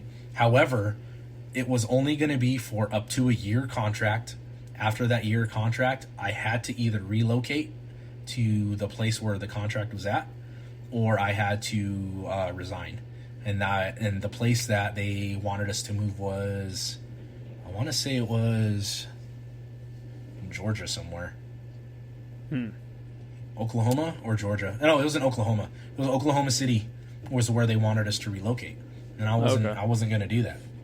So I was having a discussion with my wife about what would be best for the family. She said, what's going to be best for the family is, it pays really well. You're working from home fucking almost every day. You can work remotely. I can make my own schedule as long as I stay on top of my projects. I was managing anywhere between 12 to 15 projects at one time that ranged in requirements that cost anywhere from, a couple $100,000 all the way up to like $1.5 million in services. It's crazy. Yeah, I faked my way all the way through that, man. It's nuts. Fuck it, man. Yeah, do dude. what you got to do, Yeah. You got to make your own destiny. So the whole time while I was doing this, I was still going to school, still pursuing my undergrad degree. Just trying to maintain family lifestyle, man. So where was I going with that? I'm sorry, what was I saying? Why you went back to law enforcement? So not only was the contract going to not be guaranteed for any long term, I was just going to be back in the same boat again about trying to figure out where do I need to go, where I can get into with what I was doing. But it just wasn't a fulfilling job, man. I felt like I didn't make an impact on anything every single day. Yeah, did we, get some servers stood up that provided services for, DFAS, for instance, or what is the pay system that people use to get paid in the military? You know what I mean? Yeah. There's servers that run certain systems for that whole thing. Yeah. Yeah, we set those up, but it's not the same, man. I went from possibly going to a unit that I was going to be able to do really cool radio operator shit to this, sitting behind a desk at a cubicle, talking to people who get paid hundreds of $1,000s a year to fucking complain and bitch about their working conditions. I don't know. It's federal employees are the worst. They can be, yeah. So some of the people that I would work with were the fucking worst. And you can't get rid of them. Some of them were awesome. Some of them were awesome. Some of them were bad. And the ones that were really bad, it was like the opposite of being a victim of your own success. They got responsibilities taken away from them, but they never got demoted. They never got fired. It takes an act of God to fire a federal employee. Yeah. Like, these dudes got put on minimal responsibility and paid $119,000 a year. It was fucking unbelievable. Yeah. And meanwhile, a contractor like me who's making, maybe 3/4 of what they're making is getting shit on because I actually give a fuck about my job and I actually care about my performance and I actually care about doing the job the right way and my work ethic, So it just was not a satisfying job. To be honest, it was a fucking leaf eater job. Remember, we're all sitting up there in the Alfoc? Remember, we're all sitting in the Alfoc that day and we're talking to fucking Captain Martinez, me, you, all of us, and we're talking about watch. It's a fucking leaf eater job. Yep. that job was a leaf eater job, and I felt it, man. I felt it every day after a while. At first, it was cool. Again, I've never done the job before. I've never been in a situation that I can make so my you're own learning, schedule and you're like, this is cool. Learning. It was cool. But once I actually nailed the job down and stuff, and just everything that was going on with it, it was not satisfying. It was not what I wanted to do for the long term, and I kneed that. Did you think about joining the Guard or anything like that? Like maybe going into another branch? I did, and that thought left my head like really quick. Man. I got out of the Marine Corps. I had to leave it behind. I struggled for a while there when I first got out because I was not ready to get out. I wasn't ready to stop doing and making a difference like I was before, whether that was on deployments or just teaching people how to be good radio operators. I really wholly enjoyed doing that. And then I had to accept that part of my life was behind me now, regardless of the circumstance, and I can't keep living in that. You know what I mean? I had to just let it go. And this was a part of that, but it wasn't as fulfilling as what I used to do.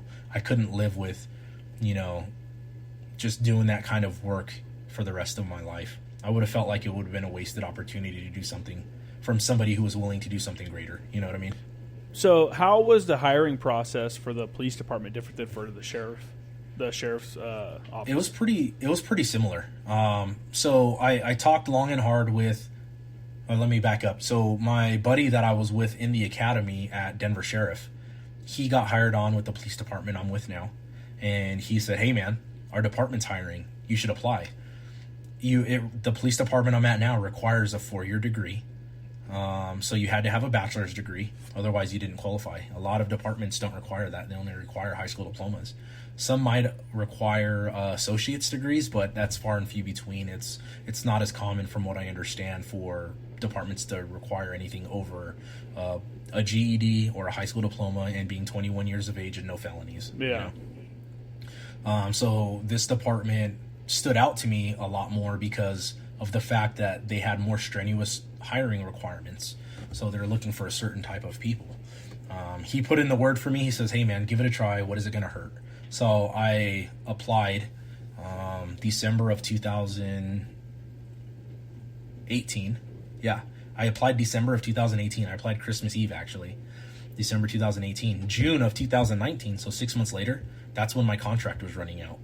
And it was going to be gone. And I can either accept the new contract from the new winter, and it's only going to be for a year, which would have been June 2020. So this June would have been coming up of, I would have been out of a job again. Yeah. Or I can full on pursue this career. My wife did not want me to do it. She wasn't happy with it. She didn't like the idea. She said, we've lived that lifestyle while you were in the Marine Corps, gone all the time for almost 8 years. She's like, we don't want to do that anymore. We don't want the girls to worry about you. I don't want to worry about you. She's like, but I understand why you want to do it, and I understand what your feeling is towards wanting to do that kind of work and how you're going to feel a lot better just in general in life doing that kind of work. She's like, do I agree with it? Absolutely not. Will I support you? Yes, I will. And I made a deal with her. I said, okay, here's the deal. I'm going to apply for this department only. A lot of people, when they apply for police departments, they blast out their applications everywhere just so that way they can get hired on somewhere. Yeah. If that makes sense. This one, I told her, I'm only going to apply for this one department. If it happens, this is what I'm going to go with, full on, 2 feet in. I'm gonna go full on balls to the wall with this department, and I'm gonna be here for the rest of my career. This is where I want to be. If it doesn't work out for some reason or another, I'm gonna take that as a sign that it's just not meant to be, and I'm gonna go full on 2 feet into IT, and I will get every cert that I need to make myself marketable. So that way, when this contract is up, I will be able to market myself a little bit more interestingly, I guess you could say. I'll make myself more marketable, basically, with all the certifications that I need to get for it. Yeah. And she agreed to that. She said, "Okay, I can respect that. We'll do either one." So I said, "Okay." Well, I went through the whole application process. It started with a test, a written test. You had to write a report based on a scenario. It was very basic stuff. Then you had to do an oral board with a bunch of officers and detectives where they ask you scenario-based questions, your thought process, stuff like that. I passed that. Then I started my background check, which I have a secret clearance already. So it was very easy to get that transferred over to everything. That's actually one of the main reasons why I got my IT project management job, is because I still had an active secret clearance. Yeah. And that was one of the requirements. So that was a big check in the box for them of why I was able to get that job with very little qualifications. But so I was doing my background check. I had to do a psychological examination. I had to do a physical test to make sure it wasn't exactly a physical fitness test. It was more of a physical in the sense that, like, okay, I need to run on the treadmill. They need to check my heart rate. It can't be above certain ranges because that means you're not conditioned to take the workload, stuff like that. So it wasn't like do an obstacle course kind of thing like some places have. This one was just making sure your body can handle the strains of the job. Okay. What else did I have to do? And then just several interviews. Basically, that's what it came down to, was just a lot of interviews, a lot of waiting, providing documentation to them about certain things. How long does the entire process take? So I applied December, so Christmas Eve. I got my final approval letter, acceptance, from the chief of police after I had my interview with him. And I started on with them in June, so 6 months. So 6 months total. And that is June when you started the police academy? June of 2019 is when I started with the police department. So this police department does something unique from other ones. What they do is they hire you on earlier before the academy, so that way they can kind of give you, like you did with JFO primers and JTAC primers. They do the same thing with us. They do police primers in a sense. We go over a lot of stuff that we're going to be going over in the academy. We start learning about the city, the geography of the city, the locations of the streets. We do a lot of pre-work before going to the academy to help us succeed in the academy. And I think that was very beneficial for two reasons. One, it made me more successful in the academy because I was exposed to a lot of the curriculum beforehand. But also, it gave me a paycheck and benefits for my family that lined up perfectly with the contract from my previous job ending and me being able to start right up again into this job without any gap. Oh, that's cool. So it was very, very fortunate timing on that aspect. No, that is good. What was the police academy similar to what you'd already done through the sheriff's department? Or were they completely different? No, it was a completely different experience, man. So the first in the sheriff's academy, it was very physical. It was very like demeaning. It was very like, you're a piece of shit. Fucking get out of here until you're in your place. Go do some fucking push-ups. Okay, you guys are all shitty fucking people. Like, it was very like, you know what I mean? It was very that kind of focused. It was very discipline focused. The academy that I went to was very not academic focused. So it wasn't so much on the discipline aspect as it was more so very heavily based in testing you academically about the laws, about learning all the laws, doing scenarios, doing the trainings like that. Which I appreciated because I feel like I still don't need a disciplined structure. I've had that. I already possess that.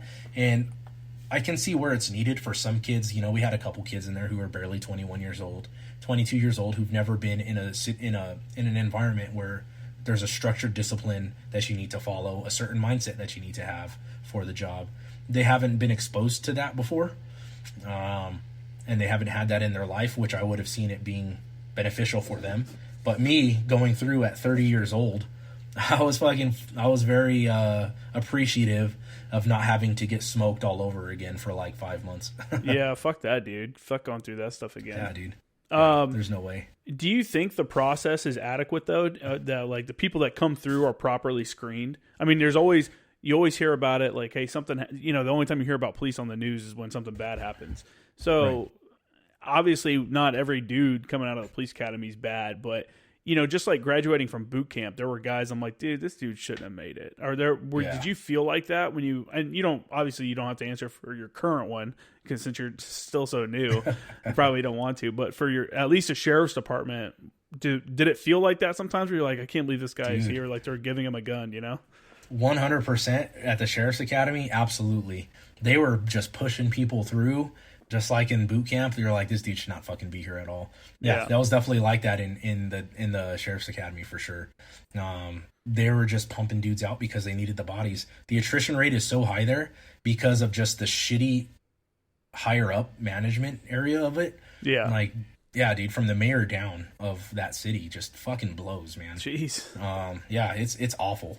The sheriff just resigned. They have a new sheriff now. It's an appointed sheriff. It's not even an elected sheriff.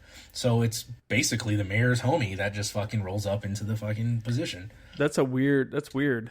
Exactly. That's why, again, everything from the top down about it, I just needed a job to support my family, and that was it at the time. It provided to me, and I'm grateful for the experiences that I had there, but I needed to get the fuck out of there, man. Yeah. And that's what I did. Yeah, so there was definitely people that were pushed through there. The training itself wasn't bad. They did what they could with the resources that they had in the academy to teach you about the job. The real learning came from just doing the job itself for there. Here at my current place, it wasn't an in-house academy. I went to an academy that all of us who are sponsored by departments were allowed to go to. Also, there were people there who were unsponsored, who were paying their own way through the academy to get their certification, so that way they can go and apply at departments already and be more appealing that way, saying, hey, you don't have to pay for me to go to the academy. I already paid for myself to go to the academy and got certified. Yeah. You know, that's going to save the department some money on the long run.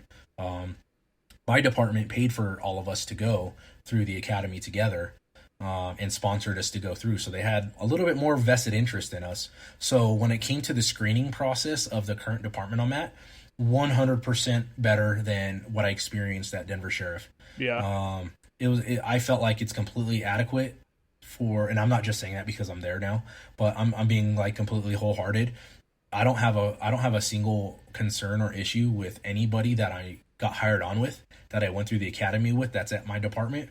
Everybody are solid people. They're very intelligent people, even though some of them are younger. They don't have as much life experience. They're still really, really smart on their feet. They can think through situations. They're critical thinkers. And then everybody that I've had experience with at the department so far, since I've started training, since I started FTO there, everybody's amazing. Everybody's awesome at their job. I haven't obviously gotten to go to calls with everybody there, but just talking to people, the level of professionalism is 100% better. The level of, it seems like competency is all there. So when people see just bad shit happening that police officers do, whether or not they're at fault, I feel like those are still outlier events, man. Yeah. Everybody that I've always had experiences with, there's like no concern. Everybody always wants to do the right thing. Everybody always has the best thing in mind when they're making their decisions. So I haven't really experienced any of the negativity that's it feels like is so public now. I haven't really experienced that for my own personal, I guess you could say experiences. Yeah. Yeah, no, I know what you're saying. It's definitely I used to, when I was younger, I was like, it'd be cool to get out of the military and go be a cop. And I was just like, now I'm like, dude, fuck that, man. Like, so many people like just hate on police, like, yeah, I don't know. I get some of it. I understand some of it, and I understand government overreach, and people just don't want to be harassed. But I mean, I feel like in my own personal experience, obviously everybody's experience is different. I've always had pretty positive experiences with the police. I've been arrested twice. I was arrested before I joined. That's why it took me a little bit longer to get in than what I was hoping. And I mean, those weren't great experiences, but I mean, I don't know. I mean, it definitely could have been worse, and obviously I was doing something wrong. But so I don't know. I just feel like it's, for a lot of people, it's hard to look at that job as appealing when you see like the outright disrespect. Like on the news, they were showing like cops in New York City getting water dumped on them and stuff like that. Oh, dude, yeah. It's just like, dude, that's so fucked up. But how long are you on like a probationary period or a rookie, whatever, like where you have a field training officer attached to you? How long does that last? Okay, so I just got out of the academy. I was in from August, and I graduated. Just graduated in December. So I just started FTO January, and I believe it's 15 weeks long. Okay. So I'll be on until April? Yeah. And then after that, do you guys go out in pairs, or are you like single dude in a car running around? Single dude in the car. Yeah. Or have there? Yep. I mean, I don't know, what area are you a police officer again? Or is it the Denver? No. So I'm officer in Arvada. Okay. Is that like a pretty decent area? Is there high crime, or is there? Every area has its own, I guess, problems. Yeah. From again being brand new, I could speculate all I want to Oh until I yeah, start I guess, actually seeing the type of calls. You just finished your first but week just from on the what streets? yeah, man, first week on the streets went well. Nothing crazy, but from what I'm told by just other people, I mean, every metro area has its own different things. So the Denver metro area where I live, it's Denver is the main area, obviously. The metro area is all the huge cities that are around it, and they're not small cities. You're talking, almost 200,000 people in each of these cities or so. 100,000 to 200,000 people in each of the cities. Yeah. So you have all these different huge cities around a giant city like Denver. And they all have their own, feeding into each other problems. So one city's problems will migrate after they make a law, will migrate to a different city. Yeah. And then, like homeless, let's say, for instance, they start kicking homeless people out of one city. They just migrate to somewhere else that is a little bit more open and welcoming of homeless people. You know what I mean? Yeah. So then now everything that comes along with homelessness, such as, the drug abuses and the disorderly conducts and all the problems that come with that possibly come with it. But, again, I feel like I'm too new in the city itself to really identify any of that stuff. It's just... That's true. I didn't think of that. You have only actually had real hands-on experience for a week. So we'll have to... Yep. What we'll have to do is... when me, you, and Andrew sit down, you'll have to have some. Probably have a better perspective that you could talk about what it's like out there. Sure, but we're at over 2.5 hours, so we'll go ahead and end up here. Do you want to put out any of your social media or any organizations or anything? No, I don't really have anything out there like that, man. Cool, man. Well, for mine, for everybody, it's jkramergraphics.com, jkramergraphics on Instagram, and then former Action Guys on Twitter, number 4, MER Action Guys. So I don't have anything else. Any last comments before we go? No, man. I don't have anything. Cool. Well, it was good talking to you. I'm glad you came on the show, man. Good luck out there. It sucks. There's gonna be some shitty days on the streets and stuff. Again, you always find these jobs where you're seeing not just the worst, but the best. The worst and the best of humanity. It's like the extreme. Right. So maybe I don't know. You get off on that kind of thing, man. I don't know, man. I can tell this is definitely where I want to be compared to, I've tried the whole desk thing. I've tried other different career paths, but I just find myself being pulled back to wanting to do this kind of stuff, man. And it's where I want to be wholeheartedly. So that's awesome, man. Well, I look forward to the next time we get to sit down and you can relay some more of your experiences and what it was, what like training, prepared you for and stuff like that. Like training versus reality, what the differences are. So, but anyway, thanks again for coming on and take it easy. Yeah. Thanks, man. You too.